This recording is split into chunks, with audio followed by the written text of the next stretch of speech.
2 o'clock. Call the Board County Commission regular scheduled meeting for December 2nd, 2025. Neosho County Courthouse. We will start with the Pledge of Allegiance and invocation by Jeff Baker.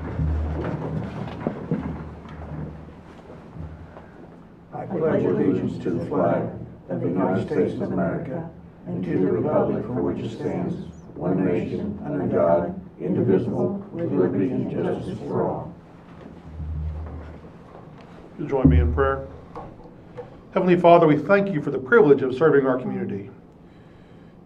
Grant each commissioner the wisdom to discern what is right, the courage to make the difficult decisions, and the humility to work together for the good of all of our communities. Bless this meeting with understanding, fairness, and cooperation. May every word spoken and every decision made reflect the integrity and compassion that you have shown us. In Jesus' name we pray. Amen. God bless you all. Thank you.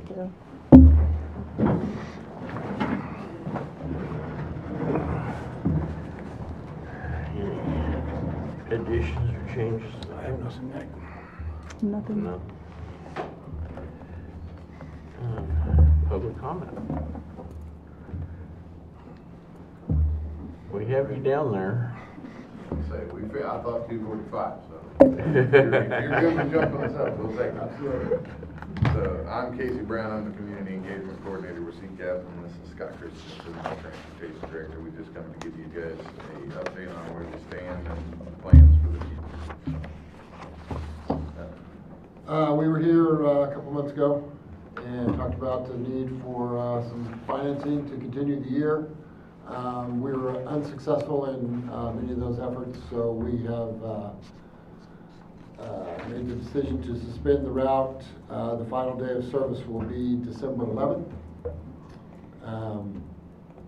We are still actively seeking funds, both for Neosho County and several other counties, and we are also in the process of starting a non-emergency medical transportation program that could potentially see reimbursements for some of those rides and decrease the need for funding from the counties or the cities or those kind of things. That's in the very early stages, and we have several steps to go on that before we decide whether that's going to be an avenue that we're going to be able to pursue. But for the moment, the Neosho County route is going to be suspended. We do have our grant submitted for funding next year, beginning July 1st, and we have included Neosho County in that. And so we will wait until spring, until the state makes their decision on how much funding we will get before we decide whether we can kick back up in Neosho County at that time. During the downtime, we'll be retooling and restructuring a little bit, so we'll be back in the spring before we launch again in July. To tell you what's possible and with the funding that we've got, both locally and from the state and the Fed. So, and then with the hope that the non-emergency medical works and will help fill in that void as well. We do have you down in our budget for next year, so hopefully we can work something out. Yep. We're going to when be you get back to things. line one. It's just exactly what we're coming back with, whether it's the full 5-day or a modification thereof, we'll be able to work that out. So, yep. Any other questions? No. So, We appreciate your support, and we'll see you in the spring. Okay. Sound good. Thank you. Thank you.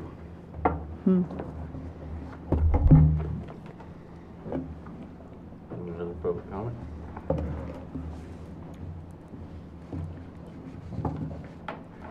Move on to consent agenda.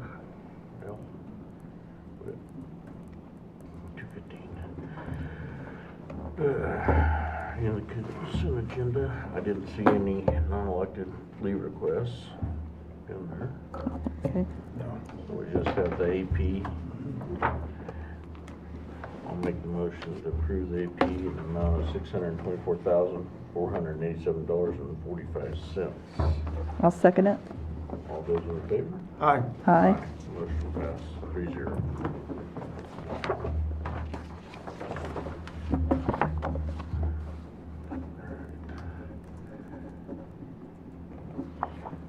Bids, a little early. Taylor, did you have something for us? 10 minutes? Yes, 10 minutes. Huh? The 10 minutes, yes, Okay. for an executive session. Yep. I'll move to recess into executive session to discuss personnel matters of non-elected personnel regarding the Health Department for 10 minutes, to include the Commission Council, HR, and the Health Department Director. I'll second the motion. All those in favor? Aye. Motion passed 3-0.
Back in session. Back in session, no action taken.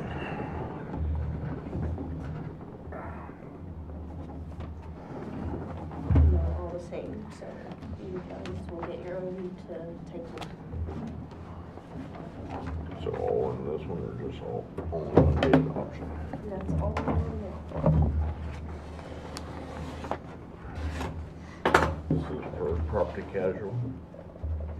Right, there. liability.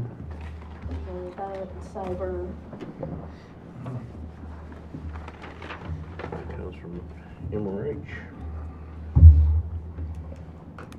They're not here, are they? they will be at the next meeting. Okay.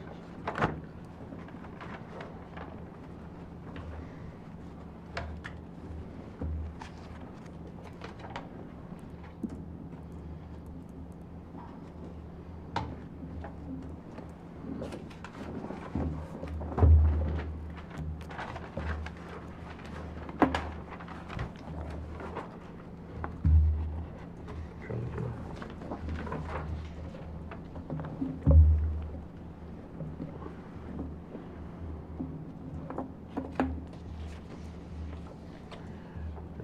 coverage and limited insurance for building and personal property, $16,291. Oh, what the heck? You got it down to the hundredth? That ain't 16 million. Well, is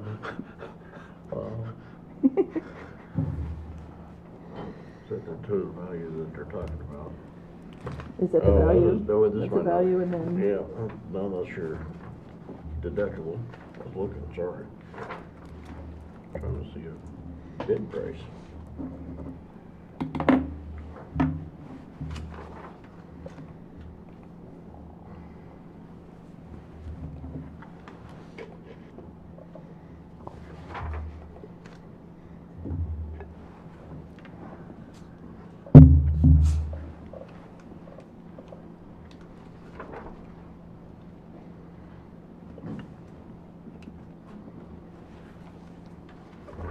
We had the other folders and walk them. There we go. Gross premium. General liability is $7,003. That's just for.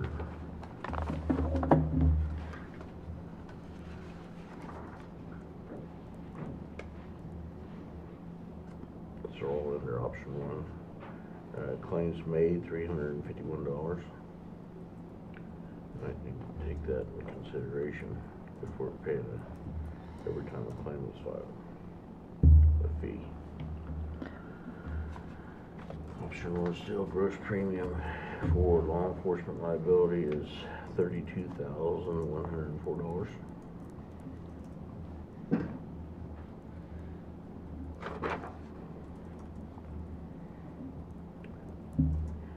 Public entity management liability, $4,171.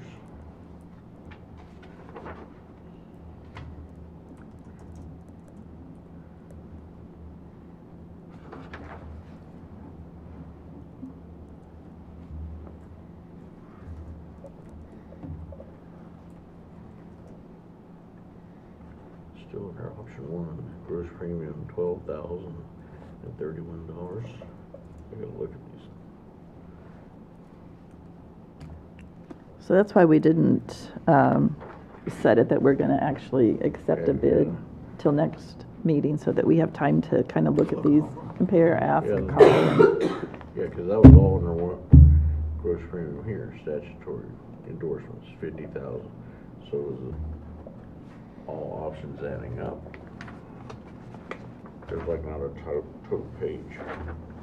Then they have option two. Yeah. And then we're back to option one. So we all have the same We all have to. quote, have that. okay?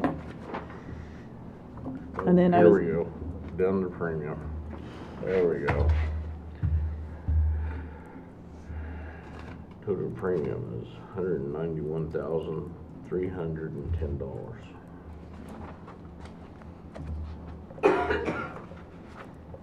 Is that option 1 or 2? This consists of deluxe premium, general liability premium, employee benefit liability, inland marine, law enforcement, public entity, management liability, public entity, employment-related practices liability, auto physical damage, and umbrella excesses. Okay. And then there's an additional quote for auto liability.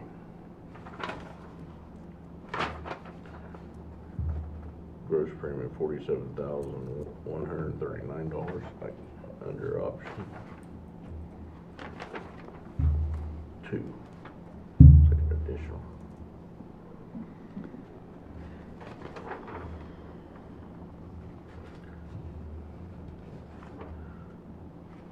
That's it.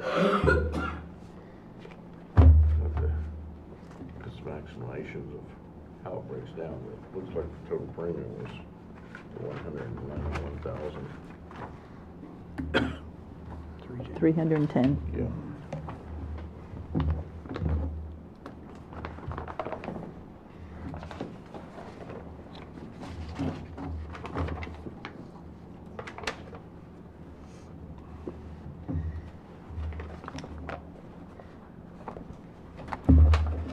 And there's an explanation of proposal of all the different policies inside there. Okay. Well, I asked Chastity to email us then last year's policy proposal so that we can kind of compare those and see where we're at. But as of today, our current provider has not given us a quote for this year, correct? Okay.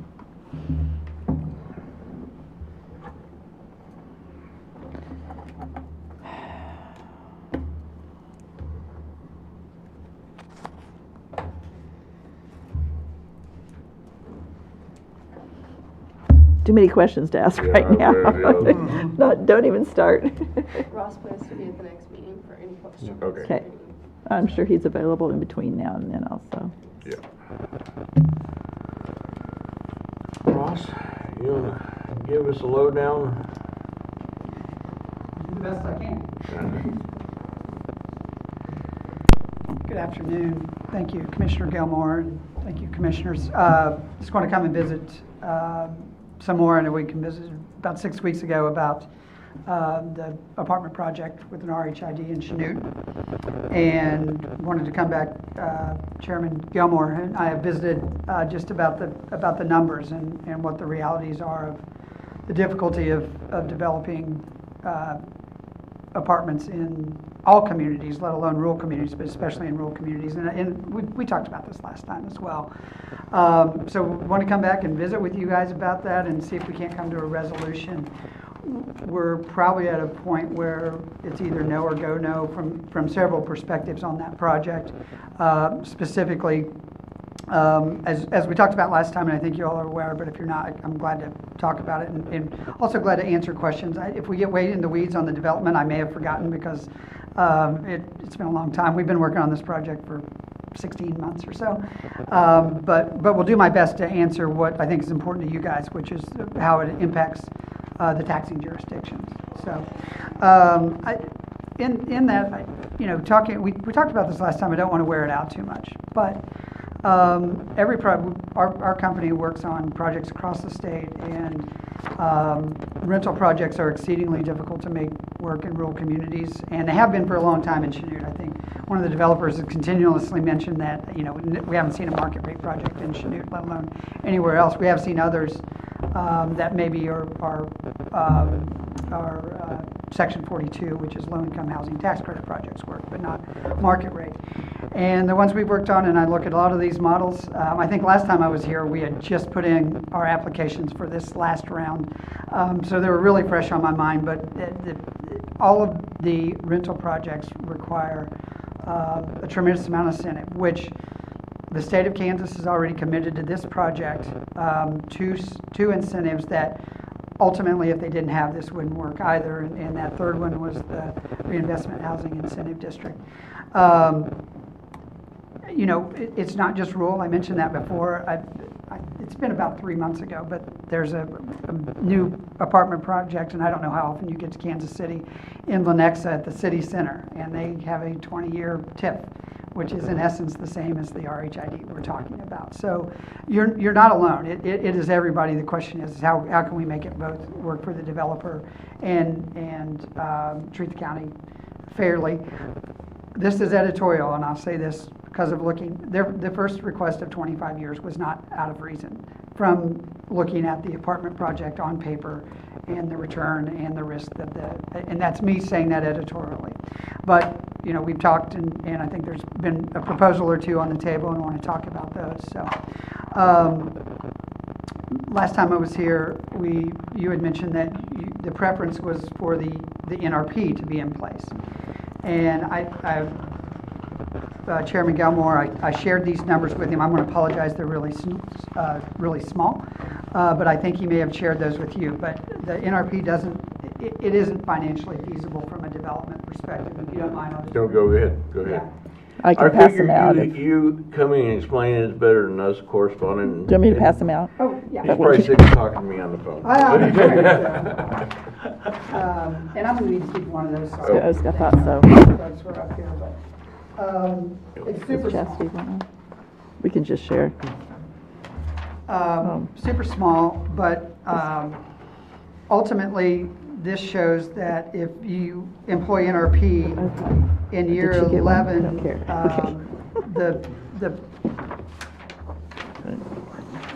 and it's about just to the right of the middle of the page in year 11, when that NRP runs out, that it's negative cash flow. And in year 7, when that NRP starts to go down, the project is below acceptable debt coverage ratios for lending purposes. So that doesn't work. At the same time, because of the tremendous amount of risk that the developers are taking, we also want to make sure that we get something in place that does work. So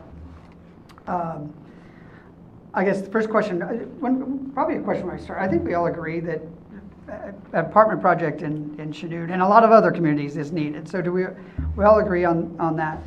Okay. I thought we did, but wanted to make sure. The developer had suggested a 20-year RHID, reducing to 75% in year 16, 17, 18, and 19, and 20. That's a fair proposal to me. It does at the end when that reduction occurs start to get pretty tight from a debt coverage ratio, and I have those numbers as well that I'll bring you. Listen, part of this too is you guys know and you guys are like, when you're setting up here and you have 4 years left, it's even hard to predict the future on 4 years, let alone 20 years. But we're doing our best to predict the future. I will say one thing that's in these numbers, and that's reality that we see across the board, is the rental rates in smaller communities and in many larger communities don't go up at the same rate that the expenses go up. And we've especially experienced that kind of 22, 23, 24. It's stabilized a little bit this year. So that does have some effect. But I'm gonna bring some information to you. This is based on, wrong sheet. The following information is based on a 20-year RHID, starting with a reduction in year 16.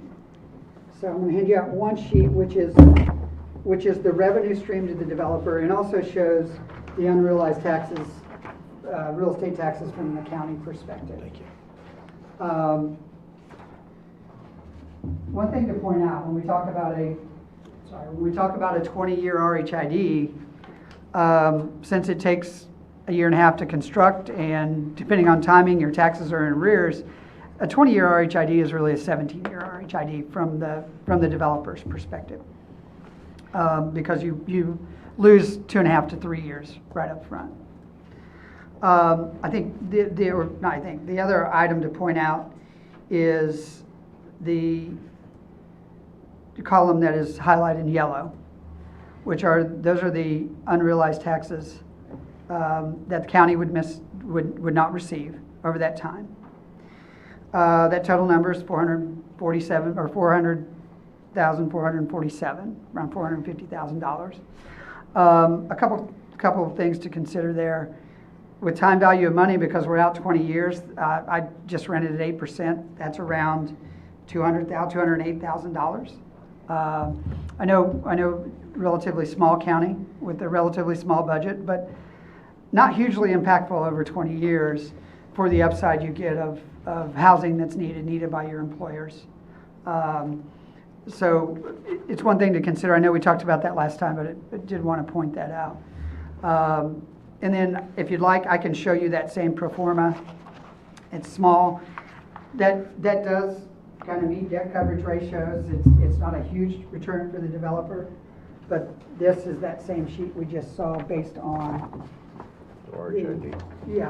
based on that 20-year with the reduction at year 16.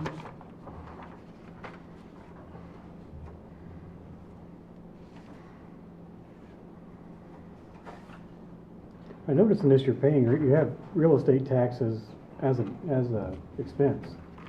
Yes. Wouldn't you not be paying those under an RHID? Well, you still have real estate taxes because there's 20% that gets held by the state school fund, Okay. which gets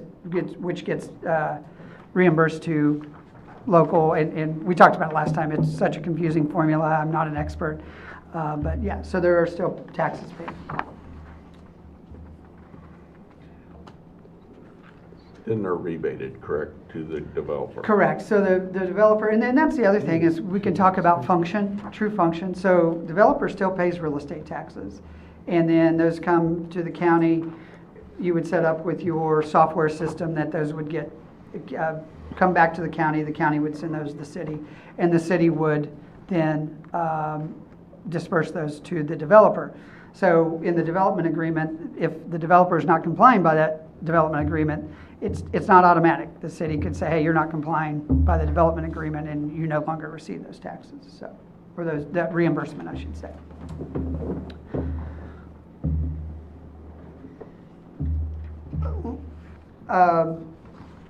We don't have to get too into the weeds on that. I mean, it's a tight return, is the reality. It is a return. I will also say there's been a lot of time and money invested by the developer to this point as well. I know there was a question at the last city commission meeting, they were wanting to possibly move it location, or is that no longer feasible because the state won't let it move over, or? I don't know the feasibility of that. There's too Okay. many variables. I think it's a good question. We're probably at a rubber meets the road point right now for a couple reasons. They need to move on and just decide not to do it now. Whether that gets moved or not, I don't know, because there's a lot of variables. The awardee of there's a couple different state incentives. The awardee is the city. You get the MIH. Of the MIH, correct. Yeah, The awardee MIH is the and then city. the So there's a lot of tax questions credit that and- no one's yeah. ever dealt with there. So I hate to speculate what KHRC would do. From KHRC's Kansas Housing Resources Yeah. Corporation, which is the group that administers housing incentives. So kind of A to Z, they administer housing incentives. There is one very important rubber meets the road, and I hope we could get it done now. They were awarded Kansas Housing Investor Tax Credits, which is another incentive that is not given to the city, but they're often married with the MIH program, the Moderate Income Housing Grant Program. That's to the developer. They're required to make their investment to get those tax credits, which is just over $1 million by the end of this month. So we've really got to scramble to, I hope we can make that happen, but without kind of coming to some type of resolution here, we haven't put our full force and effort, or they haven't put their full force and effort into it because we wanted to get a resolution here. And some schedules and holidays and things like that are just kind of where, and elections have been made it a little more difficult to do that. So, my request to you all would be, can we come up with a resolution that works? Now, if we do that, it's already been denied, so the developer would have to go back to the city and not start the complete RHID process over, but 2 steps in the RHID process, which probably couldn't get done till February. What we hope is have good enough banking relationships that we could put some money in escrow and still get those tax credits and hold those tax credits until the project would start. But the tax credits and the moderate income housing grant are both vital to the project. And tax credits are separate from what we're talking about today, but they are vital to the project to make it work, and we're on a really tight time frame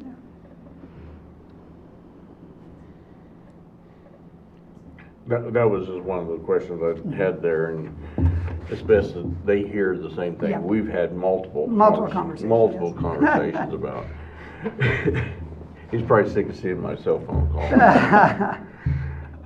Because I was learning with you on all the different programs that are intertwined inside this is It's really complicated. Well, it's interesting at the legislative level. I'll just let you know that the MIH grant is no longer. And part of the reason the MIH grant is no longer, this is a little bit editorial and kind of outside the scope, is because there was one program that some legislators didn't care for, but it's all a bunch of acronyms, and they got kind of confused about which program it was, quite frankly. Because it's all acronyms, and probably the better example is that I have developers that I've been working with for 3 years that still get confused which program we're talking about because it's all acronyms. Part of that is my inability to communicate it well, but other part of it is it's really confusing. So. and all of these really operate under rural housing development. Apartment, I mean, they can tie everything together by looking at the websites and trying to navigate everything. They get married together because they're the only way that projects can work. And as construction's gotten more expensive, we've had to pull all of those items together. There was a time where maybe you just needed 1 or 2 of those incentives, and now it's really all 3 to get at least rental to work, except in very few cases.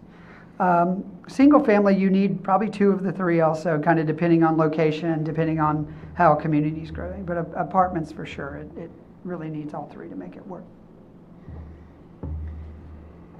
And it's interesting, I'll just say this, the RHID is, the tax credits is $1 million. The RHID is actually more impactful because those taxes are straight to the bottom line on a yearly basis.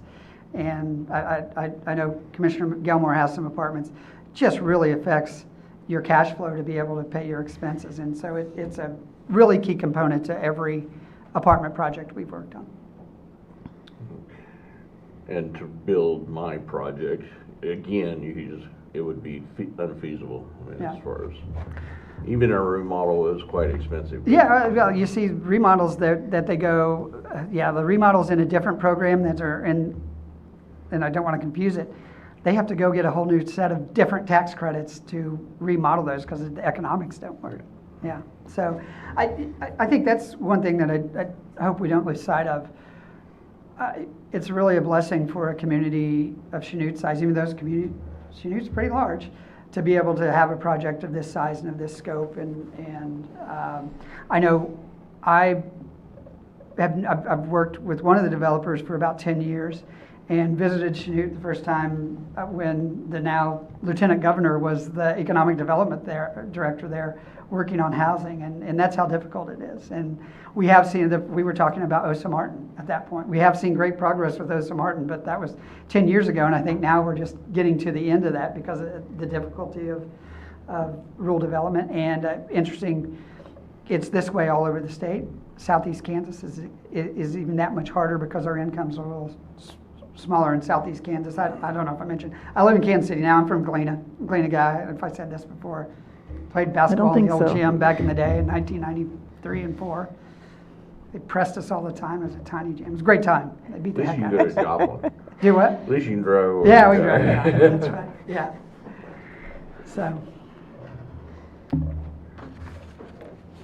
So what's wrong with the current location? I'm sorry. So it's starting over. That location is no longer viable? This is still viable. It's viable. We just need to do it now. Okay. And I don't hear that as a threat or me making it. The timing of those tax credits as much as anything.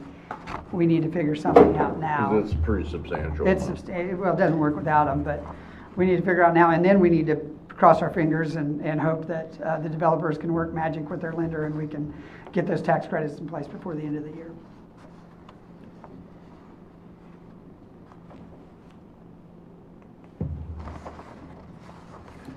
And I know, Commissioner Gilmore, you and I talked about another option too, which was Right. just 18 years, which is less years, but no reduction, which comes out about, I've got the numbers, comes out about the same money.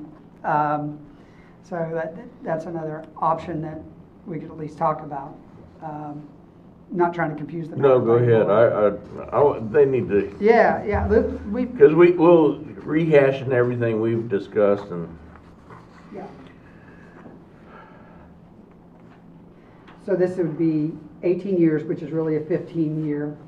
because it's already, the RHID Yeah. is already in place once we went through the process of 3 years to complete, so it's down to a 15-year tax abatement. And you can see the numbers, the overall number is about the same on the unrealized taxes.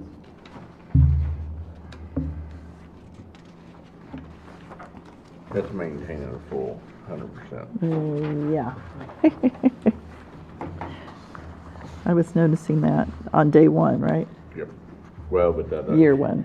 We're already in a year of it, and 2 more years to finish it, so, We're not in a year, we'd be in a year gavel down from, say, Oh. February, but then you've Okay, got to but- finish it, and then, kind of depending on timing, you appraised, what is it, January 1, depends on where you are, January 1. So there's some variability between 3 years or 2.5, or 2, I don't see it being 2, but 2.5 or 3, depending on timing, but.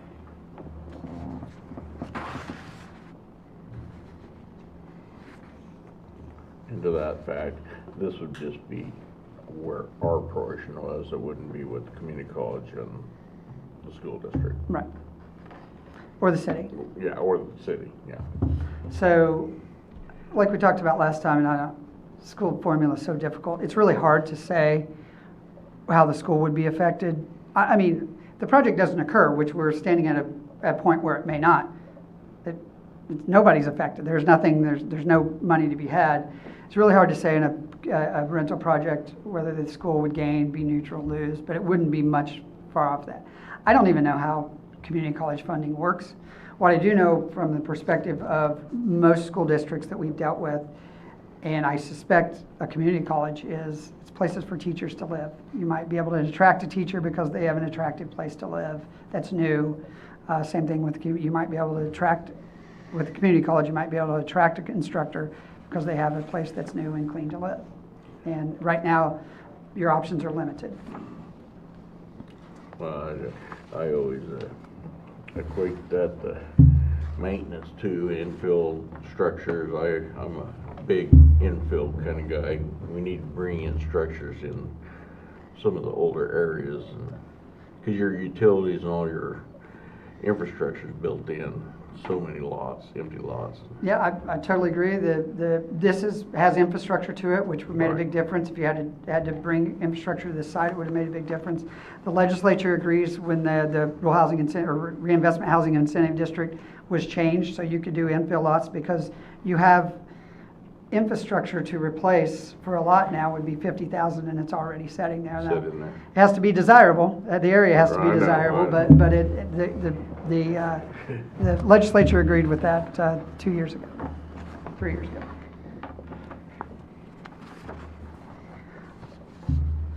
Ultimately, listen, I work with the developers, so I have a skewed view of it. I Oh, I know, But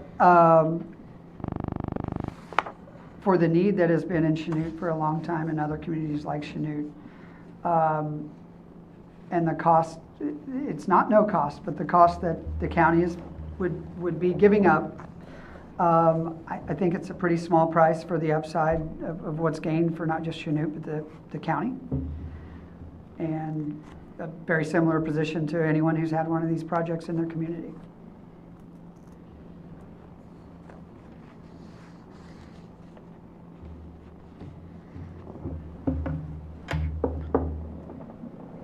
So what do you need from us? You just need another resolution? I No, we don't, need- I think. We just need to, if we're going to move forward with something like this, we need to, If you would say today, and this is not the best way to do it, but you guys probably have a better solution than I.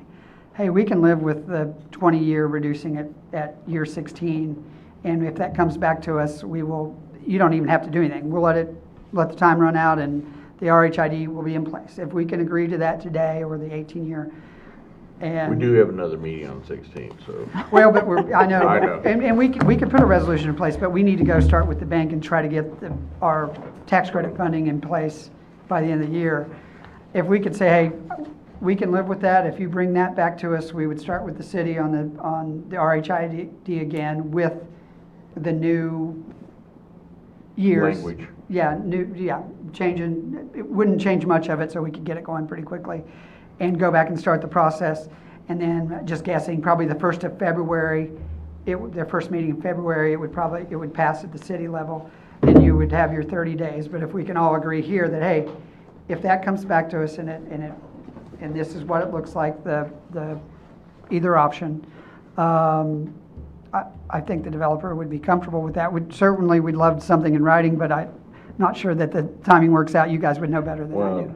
my other concern, and I get more from the school districts and the college conversations back like that, and we're not forgoing just our taxes. That's the bad thing about the RHID. They never put in the notification to the colleges, how it affects the community college. It was never like the whole notification process, and that's been an argument I had, is like, I can't I don't want to affect the city's taxes, but if we're all in the same room making that decision, that's where I think this all went askew from the get-go. And on no failure on your part or anything, Ross, and we've had a very good dialogue back and forth. And I'd like to have a little bit of that time just to give a final calculation and to let them kind of get an idea. Well, ultimately, I will say again, I don't know if the super agreed with me. I just know what I know. Oh, I know. I know what I know. Very little effect on the school district. I agree there's effect on community college. It's just they don't have a seat at the table, although their input certainly they don't have a seat at the table to be able to object to it. Right. From a statutory perspective. And I think that was a flaw in when they set that up. I don't Yeah. understand. I know, why. well, not every county or any city have a college that they affect, and so they were probably forgotten. I don't know they're forgotten. They do get noticed. I don't know when the notice went out, but they Well, statutorily have to be noticed. Yeah, they don't have to be notified of the process. I think they have to be notified. They just don't have to be. They don't have a seat at the They table. don't get have to say a- yes or no. Yeah, they can't say yes or no. They do. Having said that, though, let's not lose focus that 100% is 0 is 0. Oh, I know. Right? I mean, this is not hyperbole. It goes away because it just doesn't work without this. I think also in our instance, when the city has had so much say-so in that, even though they don't have property tax, Well, was a little bit of, Their structure's about probably 150,000 by. for the library, but, Yeah, so. for the 20 years. Probably the other thing we don't know, maybe they changed their mill levy structure too. Well, they could ever That's the first add it time I've back. seen a mill levy that low. I mean, I see a lot of these. First time I've seen a mill levy that low. I will say we haven't heard much from any community college in any, I don't. Now, once again, I drive in town, I leave, but so, Right. I understand that and I recognize that as well. I had to listen to them because they'll call me and say, hey, why'd you do this? Why'd you do that? And listen, the answer is 100% of 0 is 0, right? I mean, and what I mean by that is there is no additional money, there are no additional taxes if the project doesn't work. And the other reality is this is what housing looks like in the state of Kansas in communities like Chanute and most others.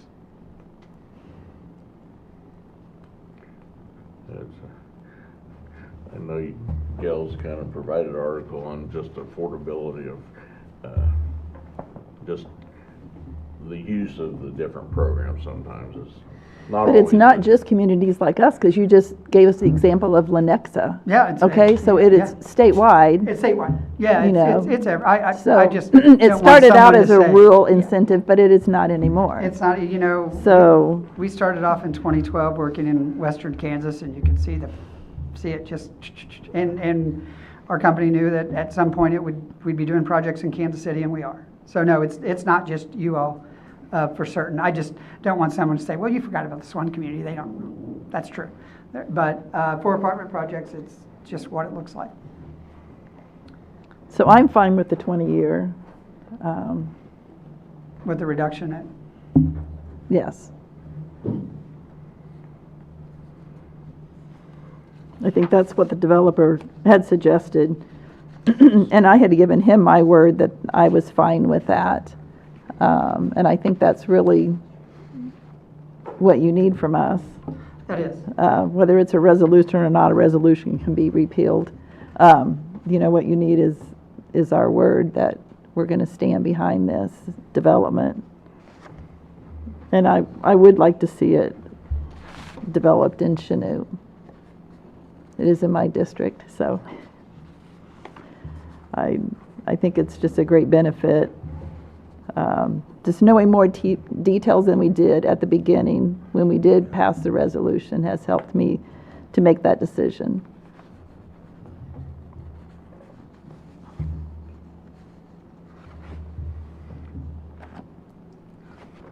It's one of these fence problems that I'm having with is kind of coping with the other taxing entities. Just at least have them tell me, say, hey, can you live with these dollars? And it's not just us. I mean, this is our impact of what we're Right. having to pay for. It's a significant amount because we're about equal thirds. Yep. Well, I guess we get half, they get a fourth and a fourth, but on the total dollars, that's impact through mill levy, so. I'll say what I've said. Yeah, I The know. project goes away, there is no money. It doesn't matter. And it's not that they haven't had time to inquire about this also, and they don't know. After the meeting that we had the first time, obviously both of them were present, so But that was on a 25-year introduction. I we think they talked about- proposed the 20-year We at talked that about meeting, 20 though. years there, Yeah, but I don't too. think they had a chance to figure out the numbers on what the, Well, I'm not sure that's really they've impactful. had time now to inquire about that if they really wanted to know what the numbers were. And I think the reality is, so we know what the impact is to you all. 200 grand over 20 years in time value of money, it's 450. So pretty small impact to retain an instructor or two that you wouldn't have otherwise had would be my answer to them. I can't guarantee that's going to happen. Once again, I'm looking at it through the developer's view, as I always do, because that's what I do, but. Or you the know, increase of students. Yeah. If we have an increase of Could young be. families coming into the community. I mean, I think that's the other one. When I think of what several very good industries in Chanute, and people not finding adequate housing or being able to move from somewhere else and having somewhere that they go, yeah, I can live here for a year or 6 months and see if my family wants to be here. I mean, that's it's just a really strong project. And listen, I will say this about being a strong project. The MIH and KHITC are the two state programs are super competitive. And this was a project that won in that competitive environment because it was a good project. And one of the big components of that is economic development and showing the need. Economic development, we had in our applications, a lot of the people in the community stand behind and say, hey, we need this in our community. And I think also having a local developer, that's very rare that we have the opportunity to have that. And I think that keeps a lot of jobs in our community through this project. So, Commissioner, it's rare. It's usually guys like me coming in and doing this in another community, and we stay and we make an investment, but it doesn't always happen that way. You have someone from the developer's perspective that really cares, yeah. and is a big investment for them. we give up more money on the 18-year, but it's 2 years sooner of possibly collecting taxes too. And that, part of that too, I mean, the numbers are so close and we're guessing Right. that. You give up a little more up in, but a shorter time frame, because 20 years, just degradation of properties and everything else, the value starts to creep down. We hope not. Oh, well, I know we don't, I know we don't, that's my ultimate fear. I'm Yeah, sorry. well, I think that's another thing about having a local developer that Yeah. I don't know this, but I assume is a big investment for them, so they're gonna, and a good It company. should help their return faster too, but it being a short time, because unless it helps, makes more cash flow. Yeah, it's same till you're. I know, It's a long, we're predicting the future way out. I Who hate knows? long-term debt, Yeah. that's my, Like, we're talking 2040 here. Yeah. I know, that's what you're, Well, we're don't forget- we're making the judgment for, how many commissions from now? A lot. Well- That's me. I would keep in mind that they're gonna be on 25-year debt at least, I think it's 25, to make this work. Their debt is, so.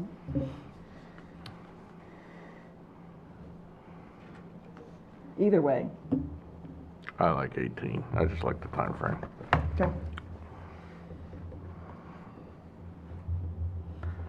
Would you, sorry, my experience on county government is not as strong as it is in city, and I'm not sure I know the answer to this in city government. Is there some type of memo or memorandum of understanding that you could get out? It wouldn't have to be overly complicated. They could probably compose a letter. But Okay? So just so I heard, because sometimes I don't always hear, 18-year, full 18-year, no reduction. Okay. Great. If y'all don't mind, I'm going to make sure that's good to the developer. I think it will be.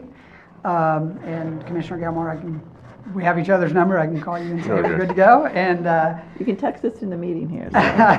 and we'll get to work on trying to get our tax credits in place and also start the RHID process. Like I said, you will get notice that it'll come back before you. You can take it up or just let it set for the time period. And hopefully this time next year, we'll see lots of sticks in the air. And this time 2 years from now, we'll have 32 residents in a new apartment in Chanute.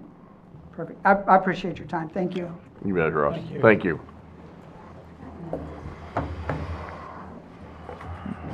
Write the letter at this point, or say, Ross comes back with, I'm sorry, Brad. you write the letter he requested at this point, or you wait and see what Ross comes back with?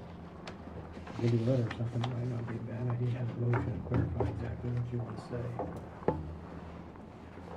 That way you've got a motion in the minutes and you got to vote on it. Yeah, give them the actual minutes of the meeting. You want me to take it? When is this gonna get done? Huh? I know. We're finally freed up in the office. I mean, our signatures aren't, I just think you want the record that it was discussed and you voted on Yeah. this, and this is what you proposed and what you said. Never hurts to have minutes exactly, same way as you're gonna reflect in the letter, but I didn't know if you were waiting on Ross to see if the 18-year would work for them or not. before you make a That's my decision. main concern. So you just- maybe we can do that here later in the meeting then. Okay. Yeah, I tried to get a hold of them yeah. earlier in between my other meetings this morning, Okay, so. yeah, let's bring that up here Okay. at the end to clarify. Is Hidden Hills the name of, Huh? is Hidden Hills the name of? What's the name of it?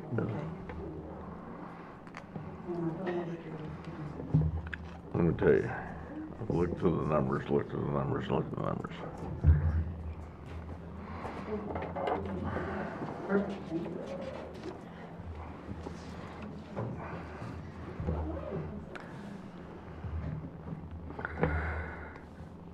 Kathy, Oh, Kathy is here.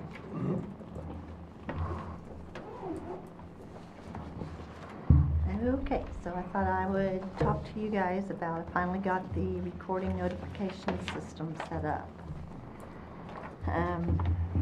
Basically what this does is if something is recorded in my office, well, if the person signs up for it that owns property, If something is recorded in my office with their name on it, it will send them a notification through email saying that something's been recorded, this is the book and page, and then they have the option to call to find out what was recorded in our office. Kind of gives them a way to, if it's fraud, it'll give them LifeLock type issue. quick way to at least get the whole process started.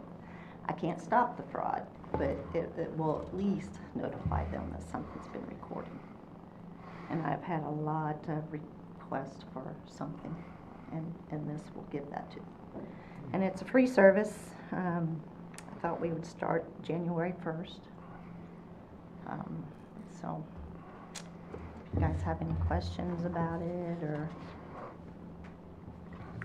The patient or person, you just gotta call and request it, anything in their name or whatever. Yep. Basically, there's a form to sign or to fill out, and basically it's just asking for first name, business name, or optional names that your property might be listed in. That way we can list them all in our system. So if you have,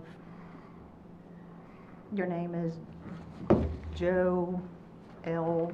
Smith or something, but your property is listed as Joe Smith, then it should cover what all of it could be listed under.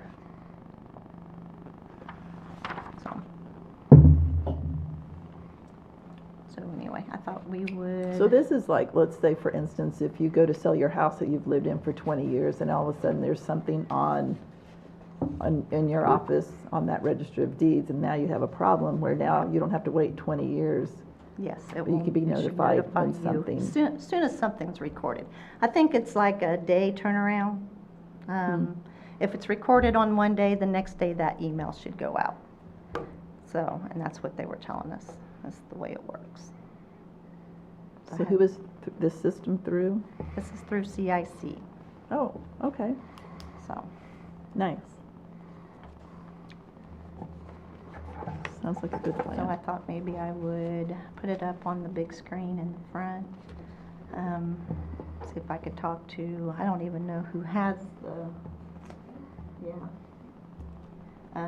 what about the website? Who has that? You? Okay, so I will get with you and put it on the website with a sign-up sheet and stuff like that.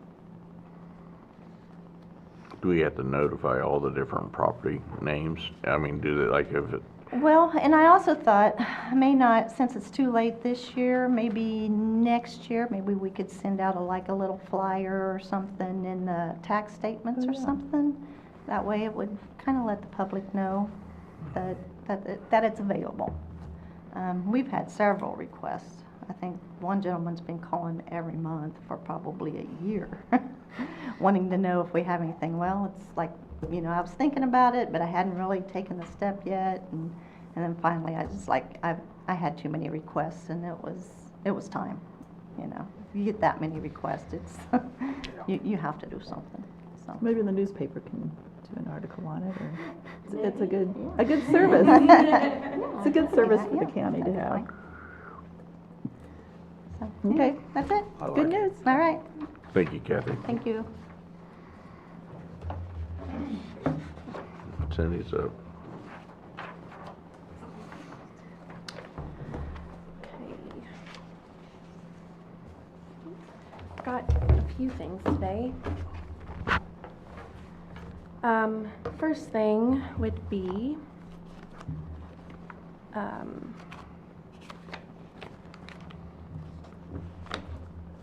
grab this.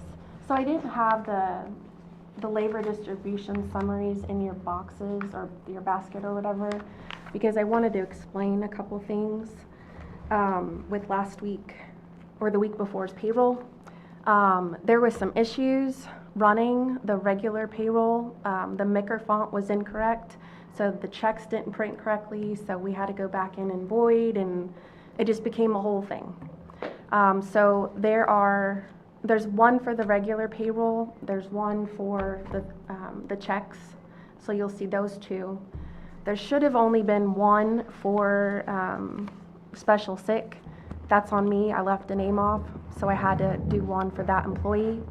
And then there was the one for elections. So you'll see 5 labor distribution summaries. And we'll have the payroll clearance to you guys next meeting.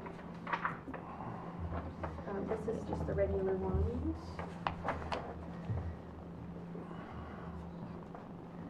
Or that's all of them, I'm sorry. I did want to provide you an update on what was spent for those special sick and election, so you guys knew what went out. And that's what these are.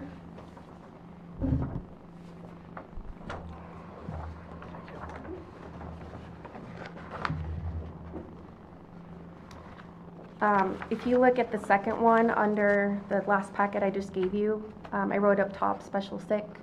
I combined the numbers for you, so it's a total of 23,685.22 with that one that I had left off, so you didn't have to do the math. I'm sorry, say that again? So I inadvertently left the one person off the list, and so I combined the numbers for you, so you just didn't have to do the math. So the numbers in pink are your totals. If you can read my handwriting, I hope.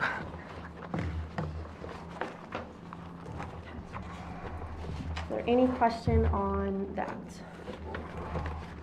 Okay. Let's see. We are coming up on use or lose. I have sent an email as a reminder to the department heads. I've figured out right before the meeting, we're going to have 8 in Road and Bridge, 7 in the sheriff, 1 in HR, 1 in 911, 1 in the appraiser, 2 in health, and 1 in jail. And I can email you those numbers if you'd like, so you don't have to scramble them down. And the way that'll work is because the first payroll in January is actually all December days.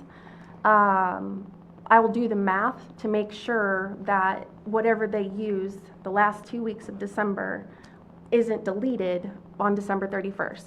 It'll get deducted on that first payroll, and then I'll go back and adjust and make sure that, you know, they did use everything they were supposed to use. So I will, again, get with the department heads and just reiterate how that works because of December being in that first payroll.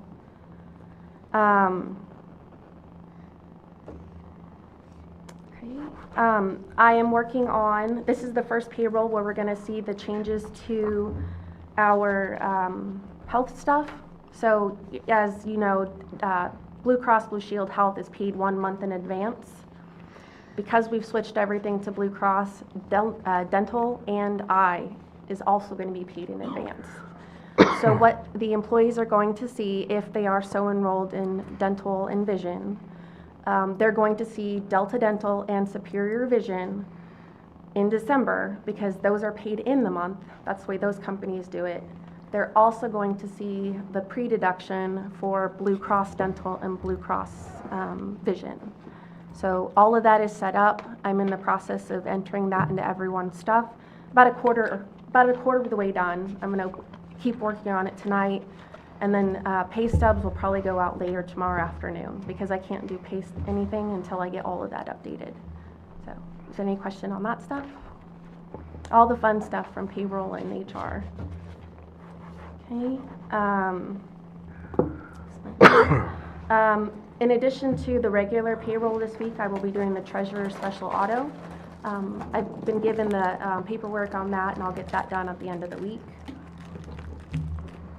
I do have the compensation policy. I did make changes to it. If possible, if I could get feedback next week, that way we can vote on it the last commission meeting of the month. That would be helpful.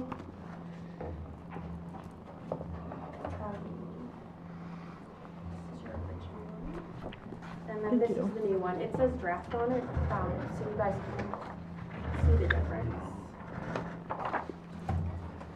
And Brett, if you wanted to read it over, just to make sure I don't have anything crazy in it.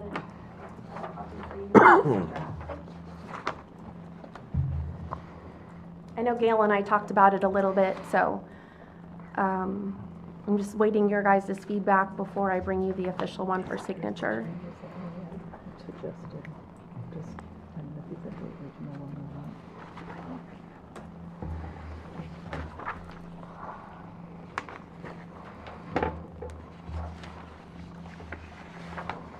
not. The bottom line of the report is you'll be getting 2 performance reviews, one in May, one in November. May will determine whether or not you are going to get selected for a step increase.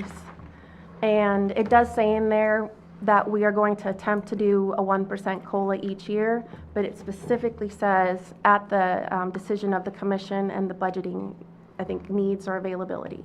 So it's not a given that that's what it is, but that's going to be the goal, to do 1% each year. That way we stay with the market.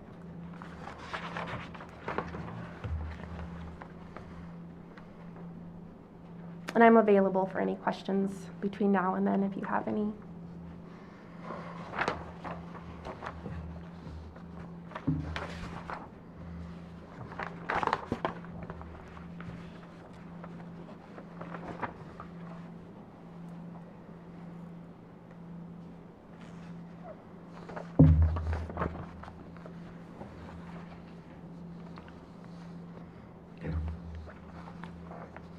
On the salary structure grading, can you explain that a little bit? Which part are you looking at? 3, salary Actually, The structure. first page, oh.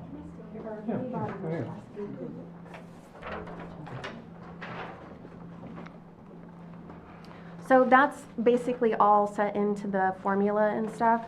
And so the 5%, 10%, and 15% separates the grades. And so every position has been graded based on the information. I can't remember the scale that they use. I'd have to look that up and get back to you on that. But you grade out each position. And so department heads, commissioners, deputy directors or assistant directors are more lying in that 30 to 35 range, with the exception of a few department heads. And actually, I take that back, commissioners, you guys are in the 40 to 42 range. So the higher the position and responsibility, the higher the grade. Does that make sense? I was just seeing the progression as, then are we figuring the COLA on top of the progression?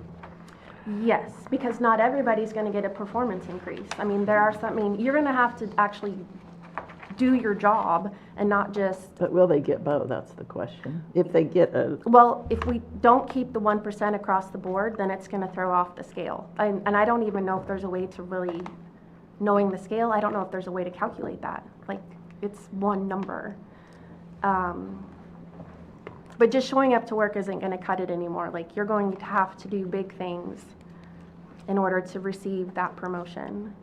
I can't remember what we called it, but if you like have an accident, not malicious,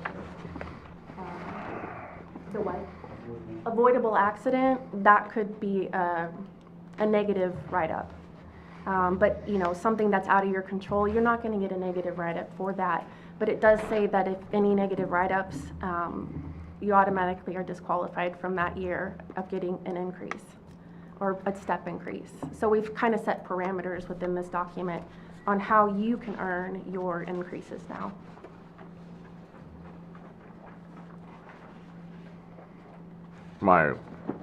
Joe understand what I was talking about, or Oh, I'm we're sorry. getting the increase, but then we're getting a 1% increase on the increase, is what I'm getting at. You see what I'm saying? I understand. Okay. With that 5% increase or whatever to increase into your grading, now it becomes 6. That's where I'm going at. No, I completely understand. Maybe the best way to explain it is, for these performance ones, there may only be 5 people. So everybody would just get the 1% COLA, and those 5 people would see the COLA on top of their increase. So it's not like it's going to be 100 and some odd employees across the board. Or just for budgetary purposes on our part, we gotta kinda know where we're gonna. Which is why we're doing the performance increases in May, or the performance review in May to decide that, because it's budget season. I will calculate the scale for you and bring it to you each year, so you guys will know what numbers you're working with.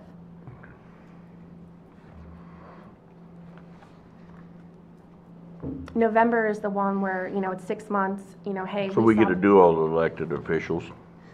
I'm going to plead the fifth. I'm just Should we put kidding. in there? I'm just kidding. I'm pleading the fifth on that. But as far as the performance grading, we would do the non-elected. You would, yes, and we would need, you guys would need to start doing the department heads that fall under you, just like the sheriff's gonna take care of all his people, and Kathy's no longer here, is gonna take care of all of hers. I'm just trying to get clarification on. Yep, nope, please ask away. And that was the questions I had in the draft that I had given her. The first one is, make sure that the commission is involved in all those decisions. But- Yeah, and I did put commission or elected department head, that way it covered the rules. There's one of them where I changed it to commissioners and elected department heads, because, you know, if the elected department head wants to recommend an increase for their employee, you know, you guys still need to be a part of that conversation, potentially. Budget-wise. Yeah, just for budgeting purposes. I'm good. Okay, awesome, thank you. Okay, I meant to hand this out when talking about benefits. I have an updated sheet for you. And it literally lays out everything. So you've got the employee in the first part, and the commissions in the second part.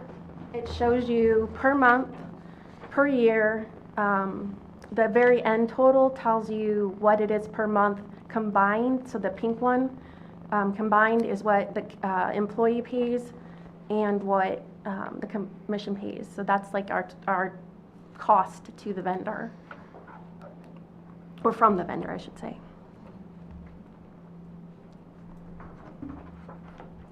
And I thought about making copies of these for each department so they can show their employee, you know, if they're the two $2,500 employee family, the commission's actually paying, I think, what, $27,000 a year in addition to what they're making in their salaries. That's $27,000 not coming out of their pockets. And I know that was important to you, Commissioner Gailmore.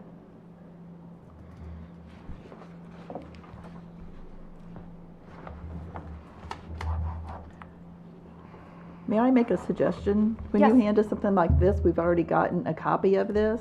Without dates or your name or anything, it's hard to know what the latest update is when I go through all my Yeah, paperwork. I will fix that. And if you're giving this out to your department heads, it would be nice for you to have your name on this so that even employee knows that this is actually coming from HR.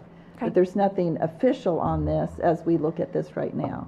Okay, my So I apologies. think having your, this is a suggestion. Yeah, absolutely. And the date that we received it, or when you put that out, that just helps to clarify, because Mm-hmm. we get more than one copy of something. I just want to make sure I have the latest information. Absolutely. And I see the other one sitting on my desk still going, okay, which one did she just hand us? Yeah. Because there's Okay. no date on it, so Absolutely, I can fix that. that just helps me, so. Okay, That would help our department heads, I think, too, that it's officially coming from HR. so they know who to yell at when they don't like the Well, I numbers. didn't say that, but. I'm just joking. The next thing I have, I've just got a couple more things. I mean, a few things. In the vein of the increases for January 1st, I will have all action forms done by the 19th, so that way they can be handed out and discussed with their employees in, plenty of time. I will have a good chunk more of the job descriptions next week. Just with the short week last week and everything, I didn't get a chance to finalize any more. But they're coming along, they will be done in plenty of time for each department head to finish and go over with their employees.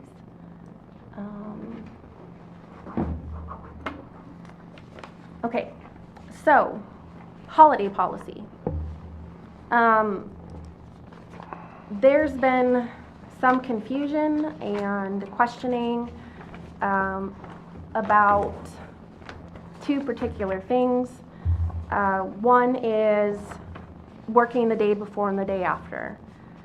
It didn't get moved over in exact wording to the new holiday policy we did back in 2022.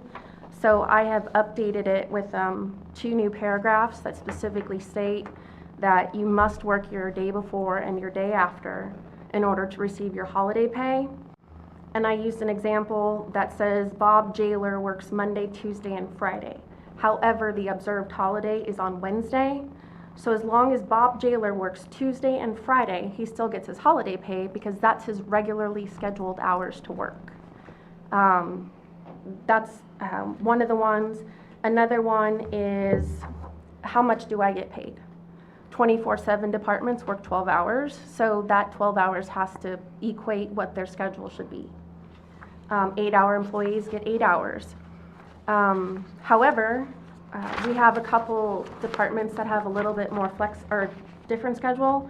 So I put, if Sally Nurse works 4 10-hour days, then she will receive 10 hours because she has to equate her 40 hours. All employees must meet the required number of hours in their work schedule for the week, and this is dependent upon the employee's department's regular schedule. So I brought it for you. Oh, and the other thing too, because since we've done this, we had updated shift differential from 40 cents to $1. I corrected that in the policy because it still had 40 cents. So if you guys are, I'll show you where it's at, but if you are amenable to it, we could get it signed today. It starts right here, it's this one, and then the top of the next page. So what is the current policy? In the old policy, it does say a day before and day after, but the new policy doesn't have it. And that's always been the policy. And so this way, we have no, I wrote on that one, I'm sorry. This way, it's black and white. Nobody can ask, question it.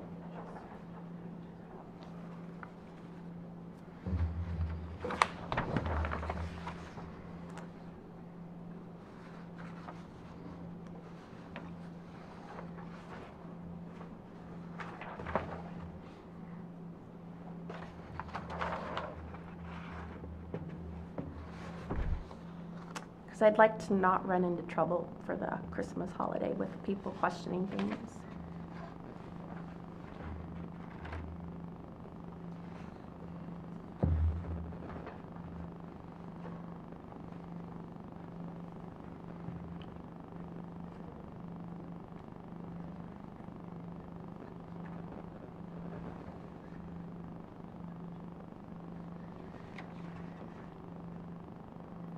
No other part was changed, just as a side note. Freaking through it. You're fine. I didn't want you to try and be like, well, does this change from the last one? Because 2022 was a little bit of ways, a while ago.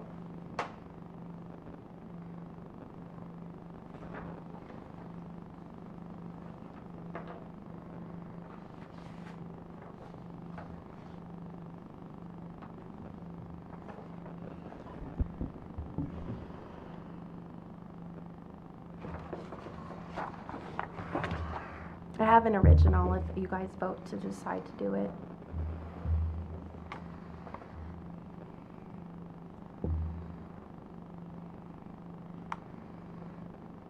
This just shows there are updates that need to be done, so as soon as I get through benefits and job descriptions and all that fun stuff, we'll be hitting the policy manual pretty hard this coming year, like we have to.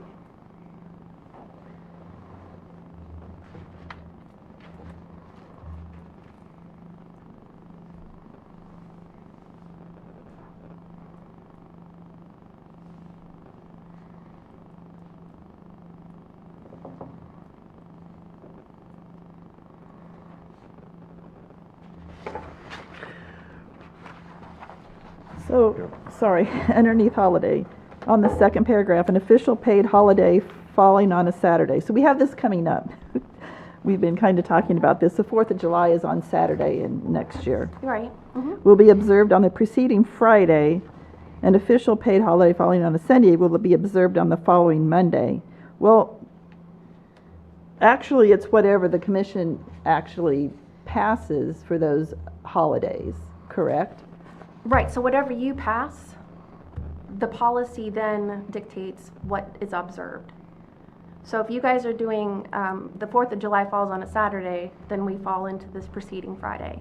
You guys don't, in passing it, don't move the day because the 24/7s have to work that day. So that's the day that theirs is observed. So we have to put the actual observed day, and then the policy gives us the note that, it's either Friday or Monday based on that. But wouldn't we consider that an observed holiday, the 4th? I mean, we should have it on here. It is, It's not on here. No, it is. Independence We Day need on to talk July. about it. No, well, on this sheet, that's what I was. So we have Oh. another sheet that we're approving holidays for next year. Oh, I was That- like, it should be, because whatever is in this block, these blocks right here is what Well- should be on that list. I don't know, we started conversation, we can talk about that. I'm just saying this only, an official paid holiday, then we have to observe that on our, Yeah, on our days, yes. Right, I'm with you on that. Yeah. It should be on this list so we know if we're observing Friday or Monday. correct. but do we have the choice to decide? Here, Friday or we Monday? don't have a choice, we do whatever. No, If it's on Saturday, it's Friday, and if it's on Sunday, it's on Monday. right. That's what Well, the that's fine policy's too. saying. That's a good split as far as days, if it's on It is. Sunday, yeah. Yeah, So that also leads the employee to know if it's on a Saturday, it's the Friday There's no before. question. If it's Sunday, it's Right. gonna be Monday. because That'll if be- you change it to say July 3rd is the observed day, that affects the 24/7s. Right.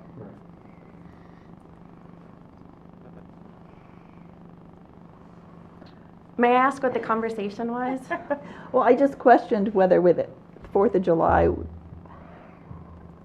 I don't know, when I grew up, I don't remember people getting the 4th of July off. But anyway, it is, I had to Google it, it is a official Yeah. federal It's holiday. a federal holiday. So I just didn't know if people would prefer to have, we need to have 11 and a half holiday days, 11 and a half days for the year, whether we could change the 4th of July, like have New Year's Eve off. I saw that Allen County has New Year's Eve and New Year's Day off.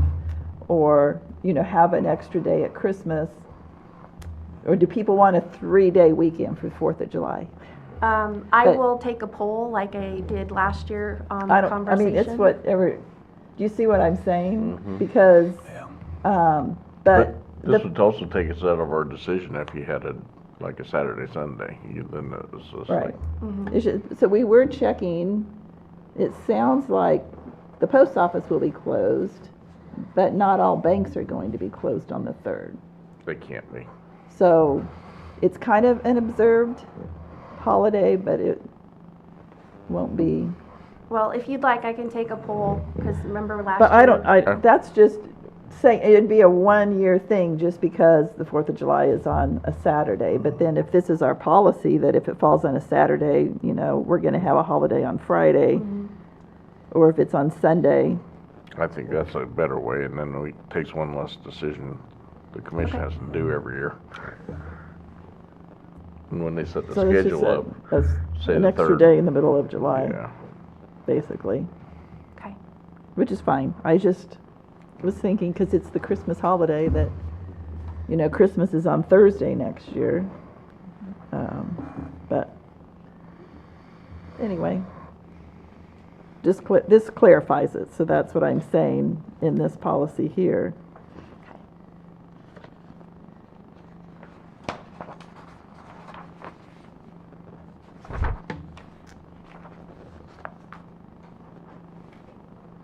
So are there any departments that are now taking the day before or after a holiday? Like vacation time? Is everyone abiding by this? yes, Okay, yeah. Yes, ma'am. so it's not really a change. Mm-mm. they're using their personal time on those days if they want the holiday pay. Correct.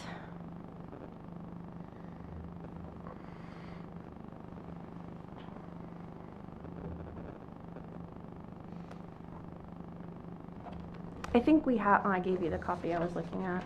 I think there's something in there about if you have a pre-scheduled medical appointment that happens to fall, you're allowed to use sick, but you have to have proof of your appointment. I Sure. believe that's in a paragraph in There's a there. note or something that's to be attached there.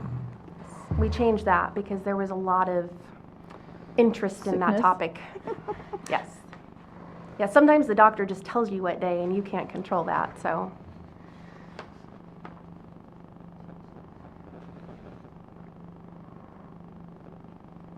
So we have a motion to approve the personnel policy procedure for holiday. I'll make a motion that we approve the personnel policy and procedure policy for holidays that was presented by HR, Effective December 2nd. effective December the 2nd, effective today. I'll second the motion. All those in favor? Aye. Motion passed 3-0. Thank you.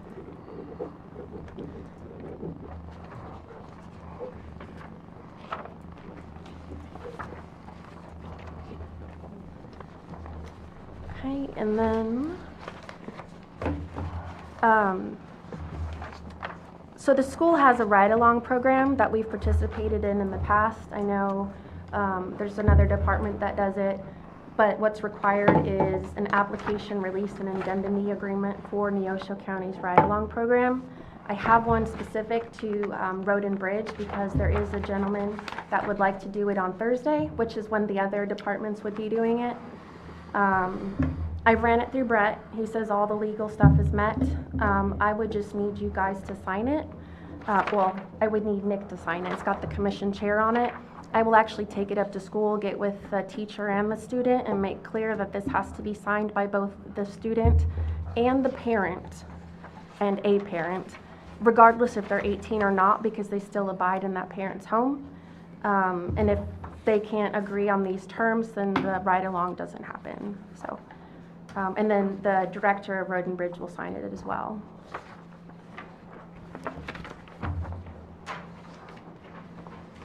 So here's a copy for you guys to look over.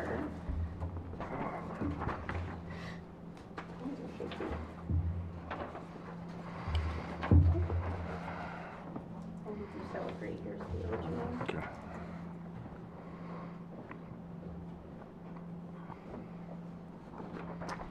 Mike and Kobe are both aware and in agreement, so. Correct? You're still in agreement? Okay, good.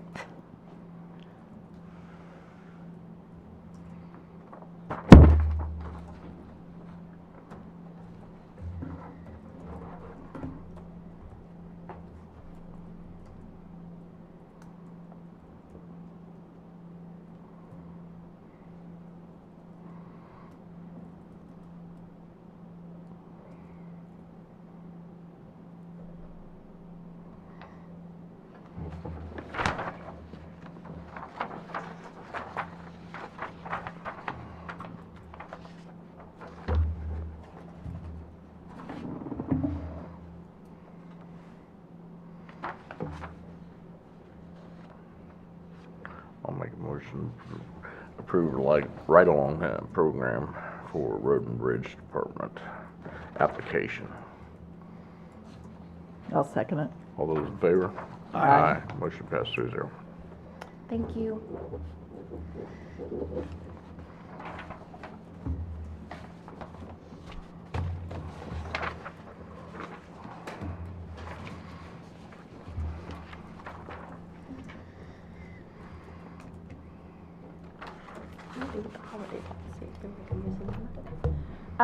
And then just a couple notes. I will be at KAC next week, so I'll be out some of Monday and then Tuesday, Wednesday, Thursday. Be back in the office Friday. And I have an SEK HRA meeting this Thursday, so I'll be out for a couple hours for that. It's the leadership meeting, and I'm their new / I guess our new membership chairman. So get to help be a part of that organization and maybe make it bigger. So Sounds since I'm good. very shy, it just seems like an appropriate position. Uh-huh. Okay. Anything for me? I don't think so. Okay, I'm gonna run up to school, get with the student and the teacher, but if you need me, I'll have my phone on me. Okay, thanks, Cindy. Yep. Chastity, you wanna skip you, or you wanna go now? I don't know, sheriff needed anything. Do what? The sheriff needs? I don't know if he's needing to talk to us or not. Let's go ahead. Yeah. Greg, did you have something for us? Unless you have any questions of me. All right. All right, Chastity. Okay, mine is just notification to notify the city of Erie and city of Galesburg that we had 3 tax units that needed new tax statements sent out due to a clerical error. So those were sent out yesterday and hopefully received by the end of the week. That is all I have got on my list.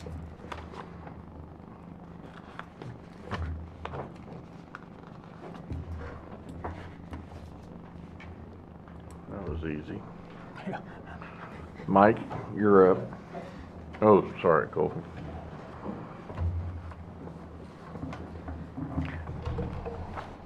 I have a request for a motion for 2 road and bridge employees to attend the KAC conference in Wichita. We probably already paid. Well, Of, substitution there, I think.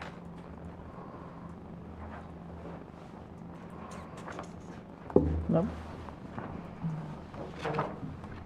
I'll make a motion to approve training request for the KAC conference, December 9th through the 11th, for Michael Brown and Kobe Sinclair. Mike going to be able to make it? Sure. I hope so. Okay. I'll second the motion. All those in favor? Aye. Motion passed. Thank you. I'd also like to ask for permission to have our annual Road and Bridge Christmas party. That would be December the 20th.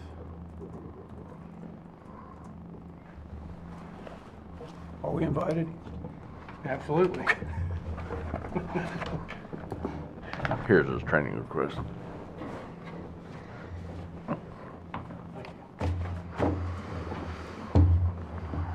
To December the what?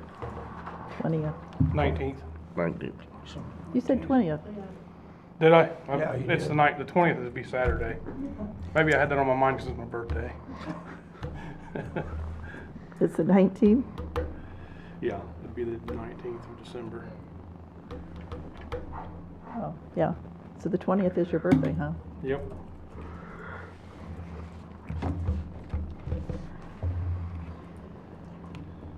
I think that's fine. That's fine with We don't me. usually make a motion or anything. Okay with that? Okay. On November 20th, we done the final walkthrough on the Elk Road, Neosho River Bridge. It all went pretty well. The bridge was opened on the 23rd of November.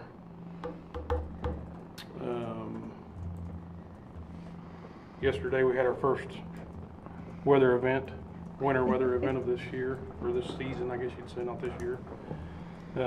We did have trucks out treating the roads. And luckily, hopefully it all melted by now. It's gone. But that's all I have. Do you guys have anything for me?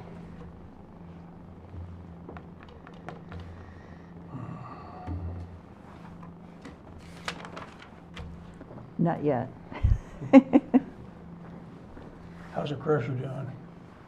We're broke down. It's we're in discussion of parts, what direction to go. It doesn't appear like it's going to be a cheap fix at this point. What's that thing, about 15 years old or so, probably? Yeah, it'd be pretty close. 2010, Right at- 2011, yeah. Yeah, right at or a little, just maybe a year. I think it was 2010. Was it? It's got some hours on it, not aware. But it doesn't look, at this point, it doesn't look cheap. So we're still in discussion of what to bring to you guys and the best the best option.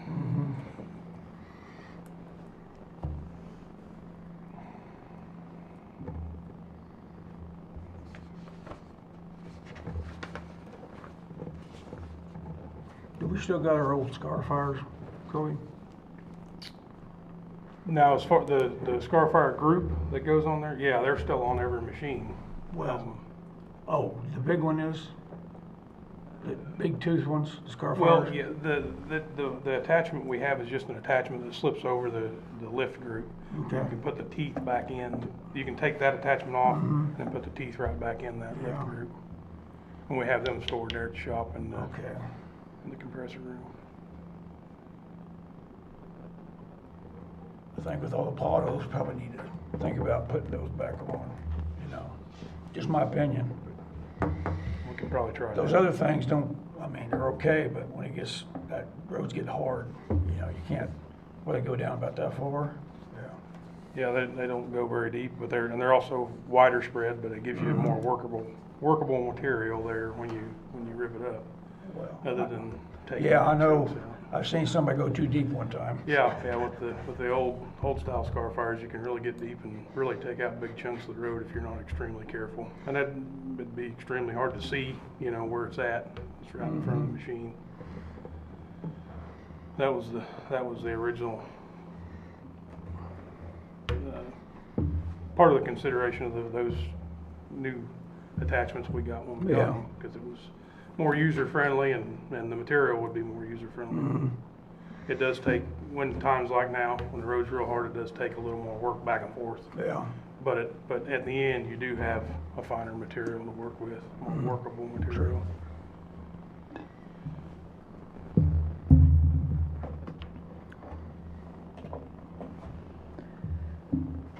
Must have something measured on the crusher then. Yeah, I believe it's part of the drive, transmission drive system. I haven't actually laid eyes on it myself. Yeah. From what I understand, the part quotes coming through. It's, Bad time of the year for that to happen. you're telling me. Anytime's a bad time for that. to Well, it happen, is. though. It's never good to break down.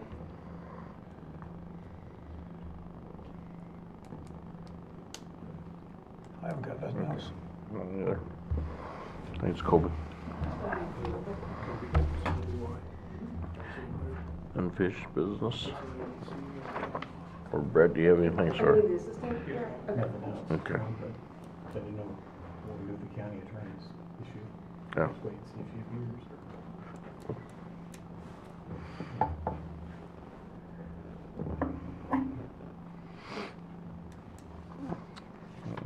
Accounts payable schedule. And holiday.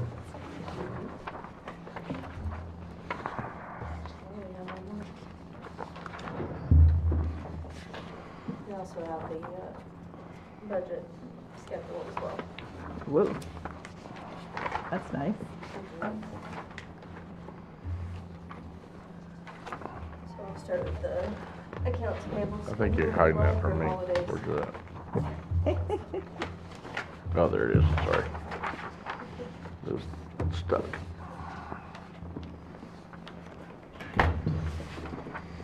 So on the AP, your first yellow week there, April 6th through, April 6th all around, that's to work with, the Good Friday that we have off,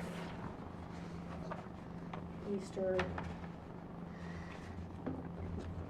Any issues on that one? Well, I think it's difficult whenever we have, like, so we'll have that Good Friday off, to come back and have a commission meeting on Monday, I think, or on Well, that one will be on Tuesday. Tuesday, So, okay.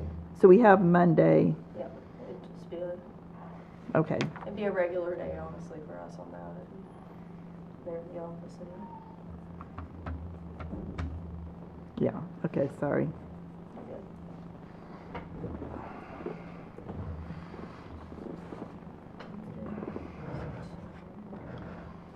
It's so,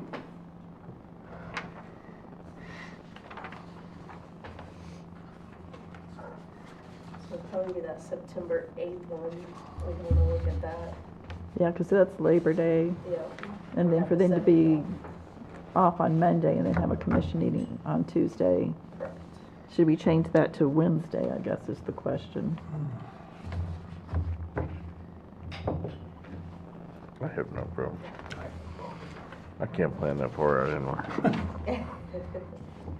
I'd like to change that one to Wednesday, and I- Checks printed, okay? is that a problem with you on No, not- Wednesdays? No, not going this far ahead of time. Okay, That's just kind of the baseline, so we can always switch it. May the 5th, you say? That's So- election week. So the way it worked out this year, it actually made it a little bit more complicated for us, the way our IP schedule was. So I revamped it to where it is the week pretty much of election, that we're sitting around twiddling thumbs, and it's the week before that we're hustling around. So we switched that to where it would make it a little easier on us in the office. so it's the same week that we would have every other week, it's just moved to Thursday. Yes, Okay. because I think it's Tuesday- hard to have it 3 weeks Yes. between meetings for everyone. It does make it very difficult. The 24th, of course, is our Thanksgiving, the 26th and 27th, Thursday and Friday.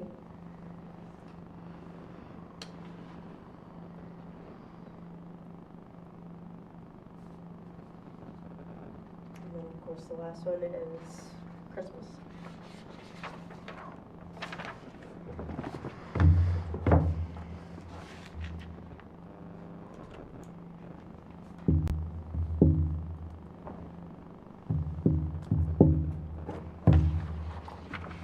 So just changing that one after Labor Day. Looks like it.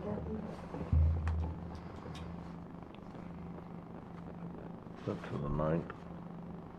Or there. Yeah. September 8th to the 9th for the commission meeting, Or Mhm. and Wednesday. checks printed on the 10th. Last column.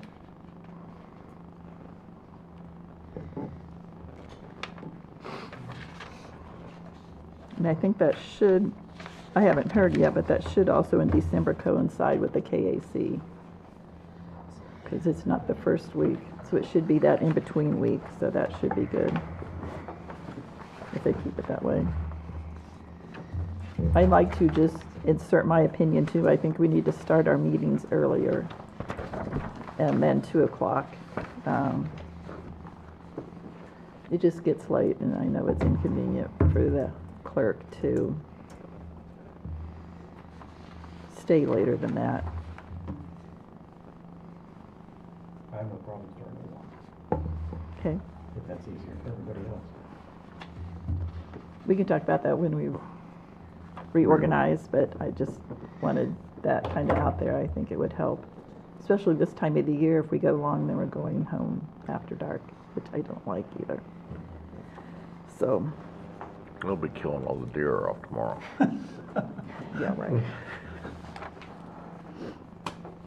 Do you want to motion these individually, or?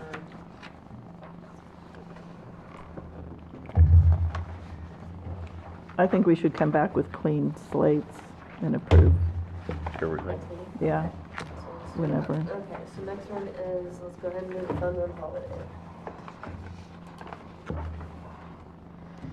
You're just heading in July 3rd. Yeah. The July 3rd as I observed. guess we're gonna, it is our 250th birthday of America, so we should celebrate big, right? That's With the right. 3-day holiday. Well, fireworks. And then I think technically the New Year Day should be January 1st of 2026. I think last Yeah. year it was printed wrong. That way, that's an actual holiday for 26. But it's nice to have a Thursday and Friday off for Thanksgiving and Christmas. So. Easter's early, which makes it a little bit more even. Okay. Good on that one?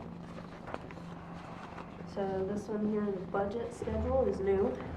This is going to help out a lot with clerk duties. We kind of mesh in between with July abstract, November abstract, elections. We really need to be on a schedule for this so we are not rolling into the others here. So what I've got down here is February 12th is we can send out the letters to our outside entities for all their information that is needed. So that meeting before February 12th, we will need to know what all you are requesting, of course. March 17th, the requests are going to be due to the clerk's office, and that will all be sent over to you once it is all received in email. And then the 31st, we've got coordinates with the same day here. 31st. It actually does not, so we'll make the dates a little different on these, but that's an idea. The end of March is when we want to do presentations of our outside entities. April 14th is with our I think with that department letter to the outside entities, we need a checklist of what we want. So then there's no question if it don't come in complete. heads. Correct. I can do that. That we've had, you should have that from the year before. Get all in the line, Yep. little line boxes that they have to provide. We can do that. You probably get phone calls like, what is this, February? And you're, so we're getting with it. We'll make it work. April 14th, or around that time, we want to try and get with department heads. So this has kind of been all of the charts this year of how we want to handle that. I'd like to come up with a game plan before April on how you guys want that handled. So April 14th is the deadline to at least know how we're going to do this. May 5th, department heads' budget sheets are due. May 30th, department head, they get to meet with the commissioners. So we'll have our meeting as usual. Cameras are on and off, up to you, of course, on how you guys want to go about that. June date is the commission budget work session, the first one. That is to be determined on all the other dates we've mentioned ahead. We have everything prepared or not, hopefully no later than the end of June. And then July is the commission budget discussion. If we plan to exceed, making sure that we have that done before the end of July so we know when to set our date. And then, of course, to be determined is the date of setting the budget hearing itself. So that gives us at least a good guideline to go with, dotting our I's, crossing our T's out.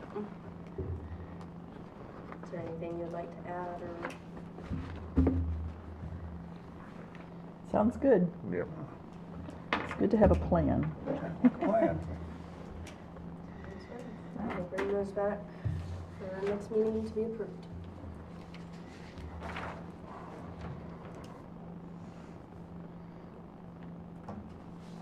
It's our deadline for outside entities and department heads. If they don't meet those, they're not in the request. It's just gonna be pushing our timelines. I mean, either way, it's. Well, I'm just saying if but they don't meet those, then we could do what we do for any of our entities, like our cities and our schools and all of that, to where if they are not done by a specific time, we pull back to previous year's budget. Or just like SEK that came and talked to us, you know, they're not gonna have CCAP. CCAP until January, or July 1st. There might be some of that. But yeah, our regular entities that know, you know, that this is coming up, I think, yeah, we can set something. It's more just guideline, but it does give us a little bit of help in the clerk's office of having dates set.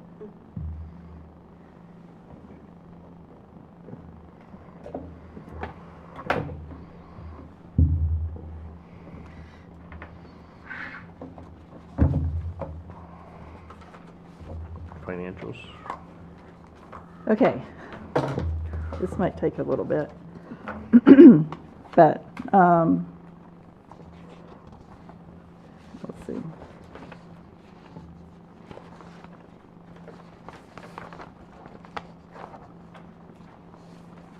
I'm not sure how many copies I made of those. So here is from the October, is the last time we got financials. This is the one page that I do that matches what is on that financial. So the end of October, we should be at 83%. Those in red, you can see which departments are over that 83%. So we have a few.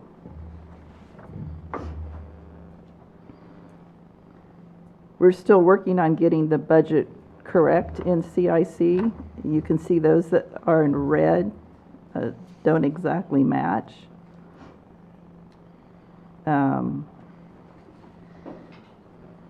Anyway, a lot of this goes back to having a new clerk and a new treasurer, and but it's getting to be the end of the year, and I feel like there are some decisions that need to be made and some transfers and some corrections. I don't think we should rely on the auditor to do all of those, and maybe in the past we have. We'll just send it to the auditor and he'll take care of everything, and that's really not what an auditor's supposed to do. We should have our books in order when we send our information to them. So, bottom line, it says that we're at 77% overall, With 2 months remaining, but, with November and December remaining. Right, This is the- but if we were on schedule, we'd be at 83%, but I don't know if those are correct because our budget isn't correct. If you look on page 1 of those, where they have a capital outlay for HVAC, that's not even in the budget, and there's, I don't know. Got an expense in there. Yeah, there's $23,000, so then down here at the bottom, we have HVAC as part of the, as that's part of right. an outside entity, which actually in the adopted budget, it's above in the general, so that's kind of throws things off. So we'll be working on that. So in looking at this, I do have concerns for budget, for the departments that are over. I think we've talked to the county treasurer, you know, and I think that's mainly wages. The county attorney, you know, she's at 95%, and we haven't actually authorized her to spend more than that. So I don't know. I think part of that is, and in the past, because we pretty well gave her the same budget, is that things were being paid out of the diversion fund. As far as I know, nothing's been deposited in a diversion fund, or has a diversion fund been set up that can actually be used. So there's just some real concerns there. And that's one reason that her budget is over. So then going down with the outside entities, Road and Bridge is at 99.99% of their budget with 2 months to go. Have we so- got all the reimbursements? Well, one of the questions, so what makes it difficult is that we went to, I think last year, into one line. We just have Road and Bridge operations. So knowing how things are being handled, like reimbursements, it's hard to tell. I know how Sydney was doing reimbursements. It was a separate line, even though we requested it to be all put into one line. Well, that line's not being used this year. So when we had like 5 different breakdowns, it was easy to see that, oh, hey, this is where we're going over. Now this year, there's really nothing to compare it to, so it's very difficult to know where that's at, you know. So with a lot of digging, you know, we might be able to do that. I don't know, I don't feel like Mike has really gone out of line on his expenses this year. But again, I asked for 1 month where I saw that their expenses were a little bit higher, and it was like a 20-page report just for that 1 month.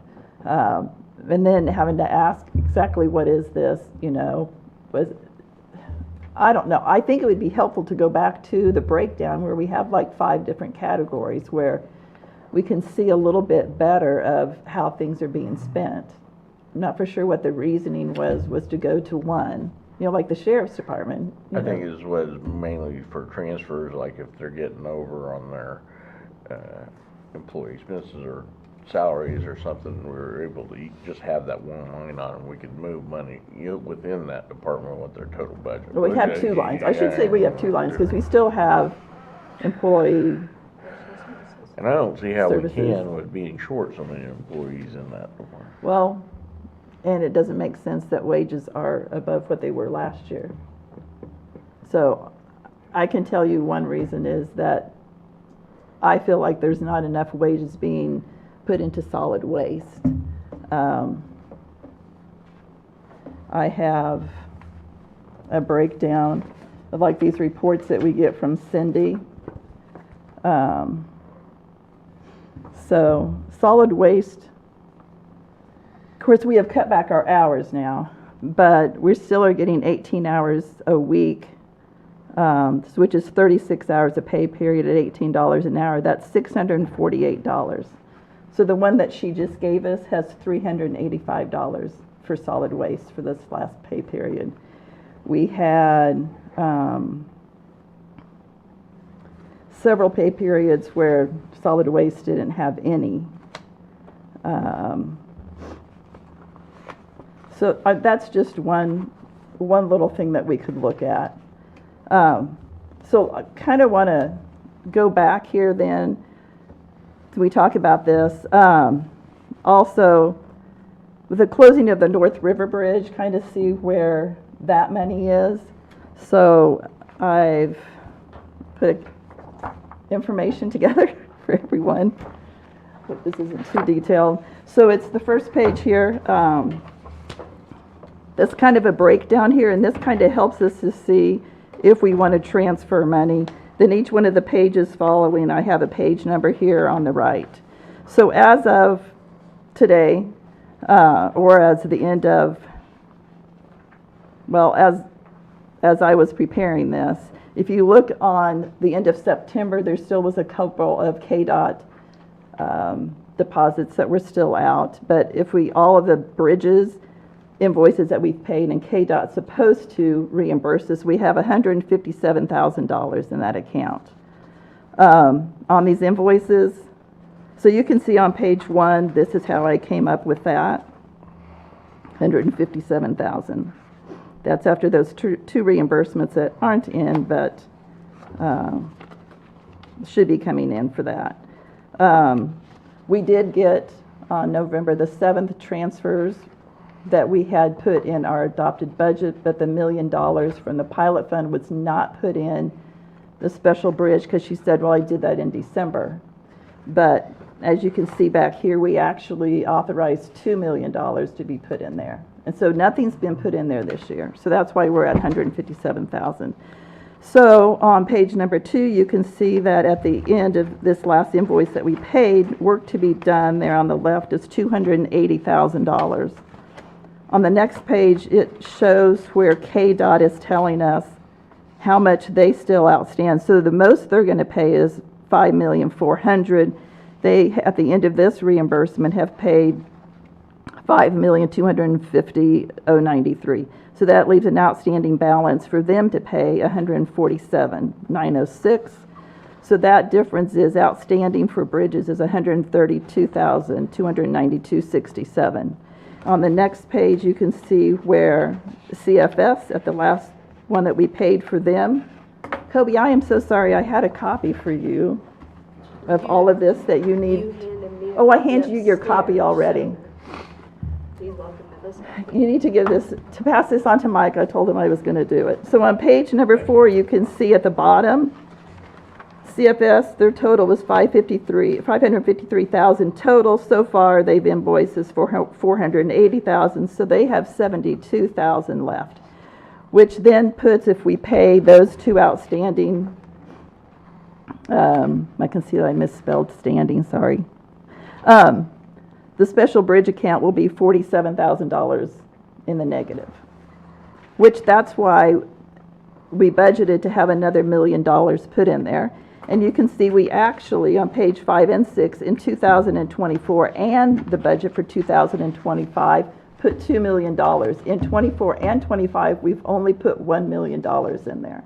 So we still have another $1 million. So if you subtract from that $1 million, the $47,000 that were in the hole for special bridge, we still have the 2-inch overlay from Bettis, and Mike estimated that at $350,000. That's rough, I'm not for sure. So then on page number 7 is our ARPA fund. So actually the ARPA fund is $20,000 in the hole. What happened was we paid 3 invoices for this bridge. When I said that that would be great to do that, I mean, not that I have the authority to do that, but we decided to pay those 3 invoices out. I just assumed when KDOT came in, we would put that 85% back in there. But then when I checked with Carrie that's doing our financial part of ARPA, she said that's not necessary because that full amount is still deductible for the bridge. Well, in the meantime, then, when we go to pay them their annual fee, we're going to be $20,000 short. So we do need to transfer $20,000 into ARPA. I'm hoping by the end of December, we clear that out and we're done. And we don't have anything else that, there was technically a 6th year, but I think if they close everything out and she does all of the reports for this year, there won't be anything else to do. And then if you'll see on our financials, the special highway account 106 is $32,000 in the hole. That's that first one up there.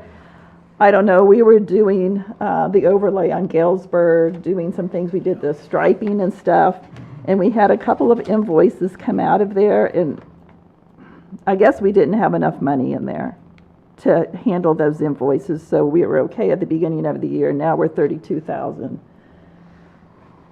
there that also that we need to take care of.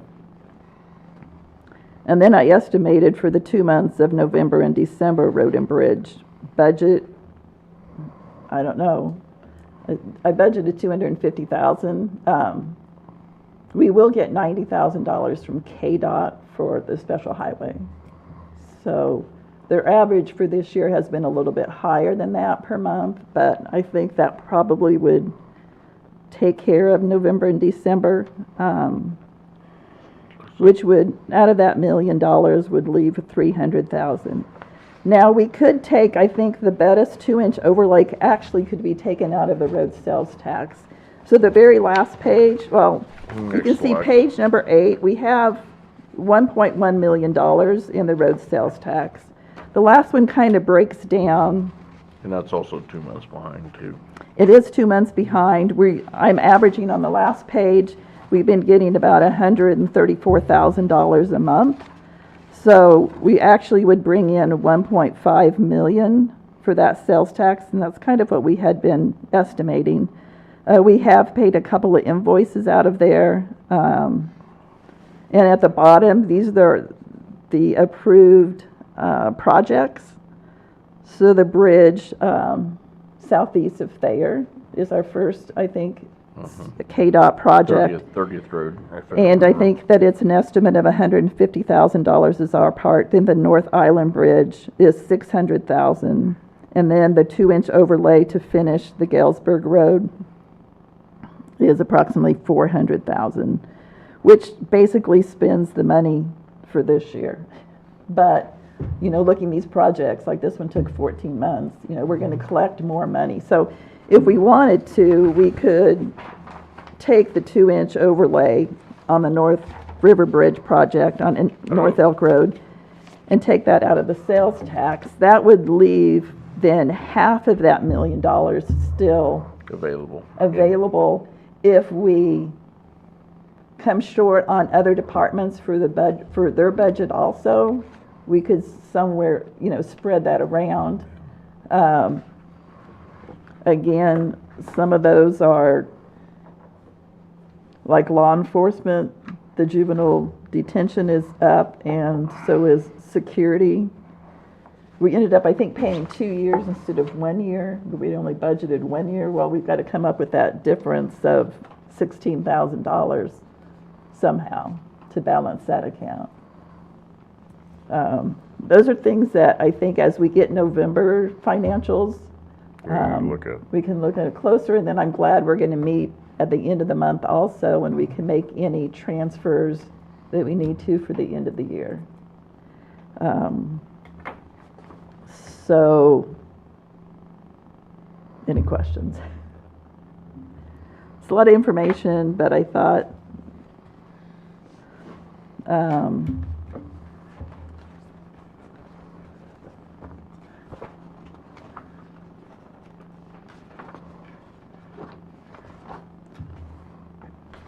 that's kind of how I'm seeing things. You guys can look at those papers that I gave you. So if we do transfer out that other $1 million out of the pilot fund, it will leave us $794,000 until the end of May when they pay the next $1 million.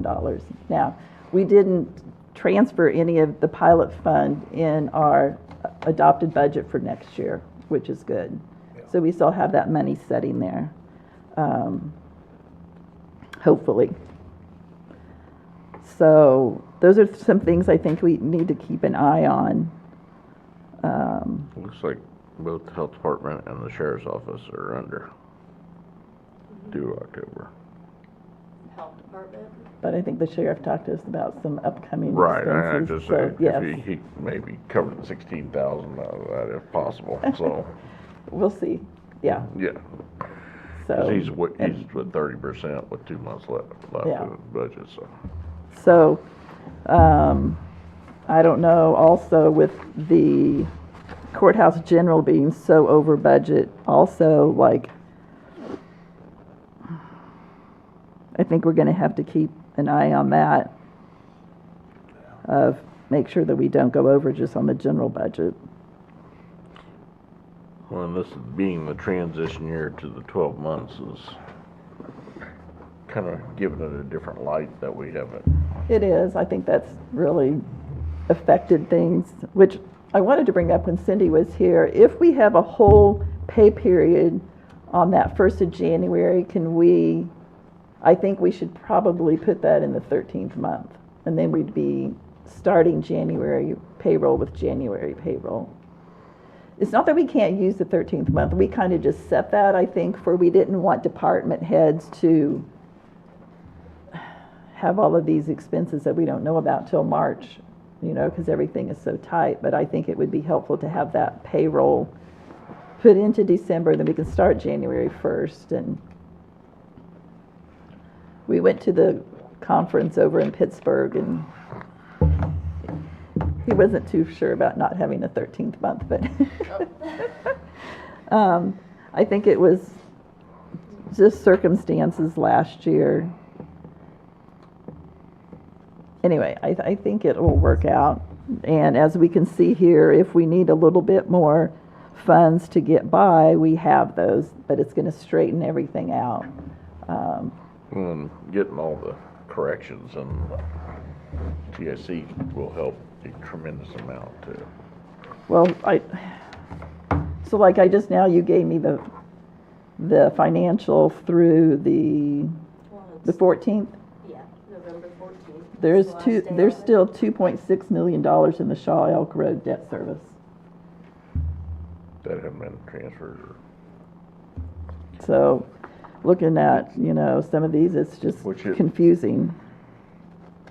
Isn't there no more. Not to service the debt that's paid off, so. Probably discuss transferring that money over to the new sales tax account at some point. No, those have all been paid. There's no extra money there, Right. apparently. We thought we had about 200 something. 200,000 or 300,000, but she's saying that we don't. It was only like But we don't 1,000 really was know. What was discussed? that technically was paid last year, so if we ever get our audit, the audit should have those correct figures. He sends over an Excel for all the cleanup, and I plug it in, and takes it all away and cleans it up, so. We simple as start that. fresh. I still have not heard any news yet on time frame for audit, so we were hoping it was a month ago. It did not work out that way, so. I'll keep you updated. So I think, yeah, in the next, well, so we have 2 more meetings before the end of the year, but we're gonna have to make some decisions here on cleaning these accounts up, but I think we look like we're in pretty good shape. We just need to decide on that, the Bettis 2-inch overlay, and I don't know if they're just gonna charge us for the 1 mile that they did and then charge us in the spring, whether they're gonna get that other mile done or not, or 2 miles. But, and I don't know if there's a CEF, or I always say CFS bill on that also. I don't have that for the 2-inch overlay. So there's be another charge there, which could be up to 100,000. So it's kind of, now that they did part of it but didn't finish it because of the weather, who knows? So, We're gonna have a week of 70-degree days. yay.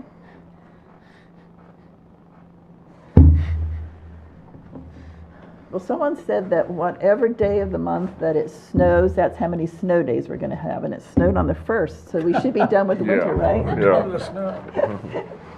Never heard that before, but I'm going with it, so. I say lies. No more snow. It's funny, because I also heard that this week. Oh, that's funny. Someone's hoping. We don't talk about it unless it's the 1st, right? Like, if it's on the 17th, it's like, not gonna talk about it. So anyway, you guys have any questions or bring anything back for the next meeting? I don't think we really need to decide anything. Hopefully we'll have the financials and I'll do another 1 page and see where we're at. See where we're getting closer to. So, I thought about this, plugging in the actual adopted budget so that we can actually see, because that's what the auditor will go off of, is the adopted budget. The figures will be a little bit off as far as percentages. In the health department, when Yeah. we found that issue, that would change on that too, so. The health department actually has more money, right? I think we needed to increase that amount a little bit. So I should be able to figure out percentages, right? So, yeah, That's where you put that Excel formula at the top and yeah, it's the right formula in there though.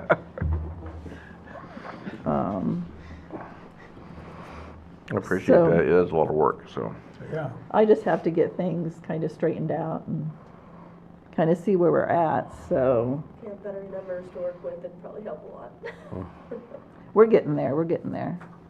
So I just kind of went off, well, what Bridges gave us and what KDOT, gave us compared to what we have, because you look at it and you're like, oh, we don't have enough money there, but yet, Have we seen, I'm sorry to interrupt, the reimbursement, federal reimbursement monies? no. I don't believe so, but Tina did send it in, it's gonna be about 90,000, so that's why Okay. that one figure is less for what I estimated that the. That's fine, I know that usually comes in this time of So year. we said to put that reimbursement into the operation so that it comes directly out of there. Yeah, So, okay, good. as far as I know, we're still looking for it, but it used to be about 150,000 and now it's down to like 90,000, so. Well, I can't be more proud of what we've been able to get done with the dollars and projects that we didn't have available to us. And we're doing projects that should be 100-year projects, Yep. bridges and everything else, so. I know, we said road sales tax, and I was like, should we say bridge sales tax? Because now we have 3 bridge projects that we are using that money for, and so that's, I just would have never thought about that. But it's nice that we have the money that we can state, as putting in part of that we can match that. Because in times past, we haven't been able to match, we needed $1 million or something like this bridge south, and South we weren't area, able to yes. come up with it.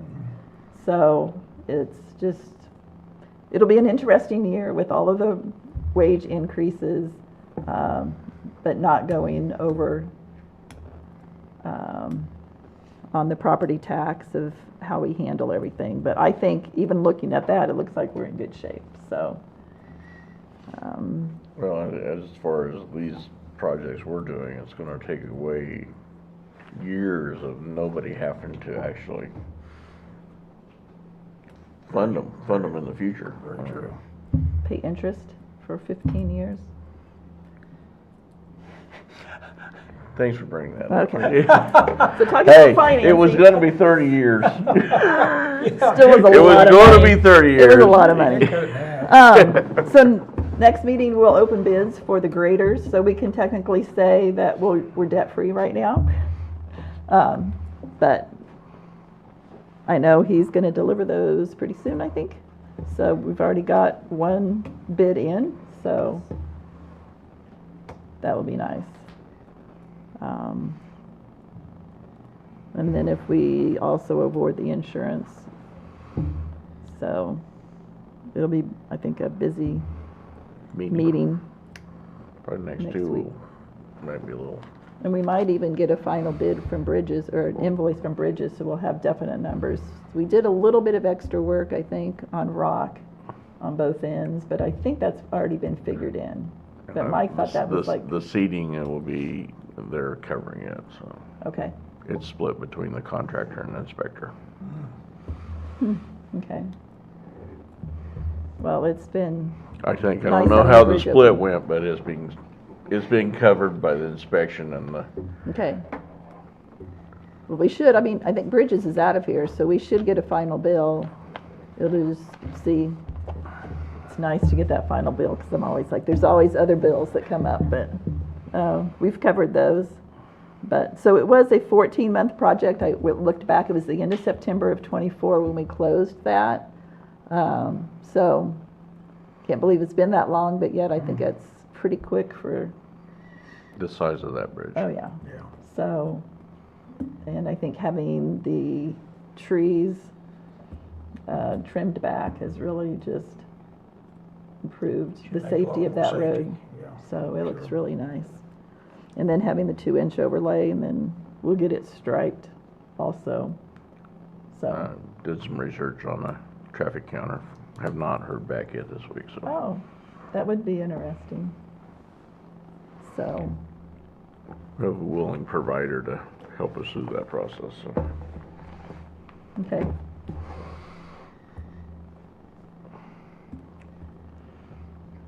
You take any additional action on the RHID? Oh, yeah. Didn't know if we'd heard anything back. What's that? On the RHID, did you get a text from him? Yep. And the school district's fine with the 18-year. Okay, is the, I have not seen anything back from college. what do I do with it? If you don't mind, I can text them. Sure. Well, what about the developer? Was Ross gonna, He was supposed to Text text you me back? back. We have not seen a text from him yet. thank you for reminding us, I forgot about it. School district is fine.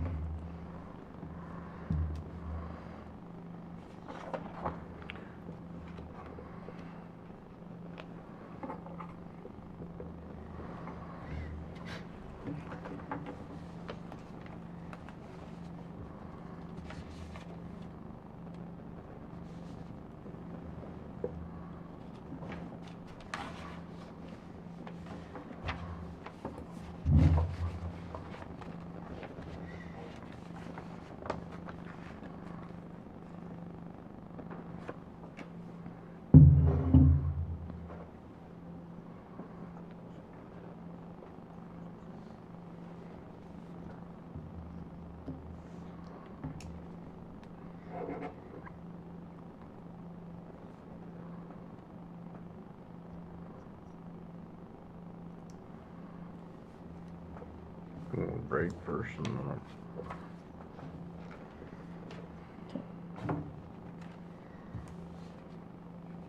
Can we finish up without you then?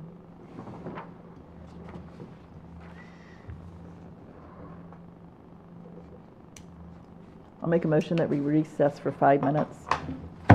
I'll second the motion. All those in favor? Aye. Aye. And I'll just call him.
A minute. Minute. Sorry, it was April 29. So are you making a motion?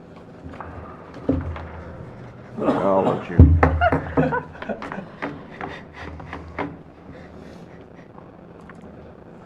Plausible. No, So is this 18 years at it? at 100%. 100%? I just wanted to make sure. 3 years completion date. Oh, here it is. It'll actually gives them 15. What I say, if you can't make money in 10 years. But- Okay.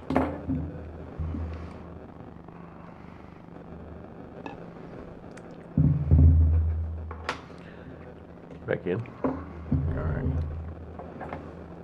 All right, we just have one more. issue that, on the RHID that we had brought up earlier, I'll make a motion that we approve an RHID for Hidden Hills with a 18-year tax abatement at 100%. Which include 3-year completion as a 15 years. Yeah, with figuring a 3-year Yeah. completion. I'll second the motion. All those in favor? Aye. Motion approved, 3-0. Yeah, motion approved, 3-0.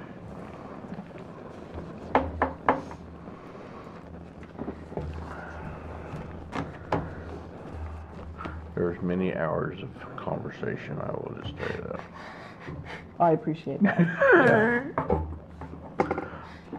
I told him 25 years was completely off the table from the get-go, so. And we're not the only county that Yeah. is questioning this, But or city, it'll so. be solved, hopefully. We'll send that prior resolution, but I can draft a resolution to do that with, Okay, so. We can approve that in this meeting. We'll make sure the changes are made on that Right. resolution.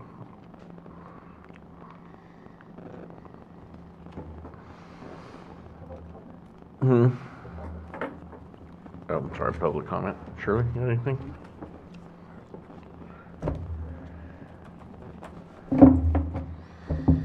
I'll make a motion. Oh, do you want to make the I'll make a motion? motion to adjourn. Okay. I'll second it. All those in favor? Aye.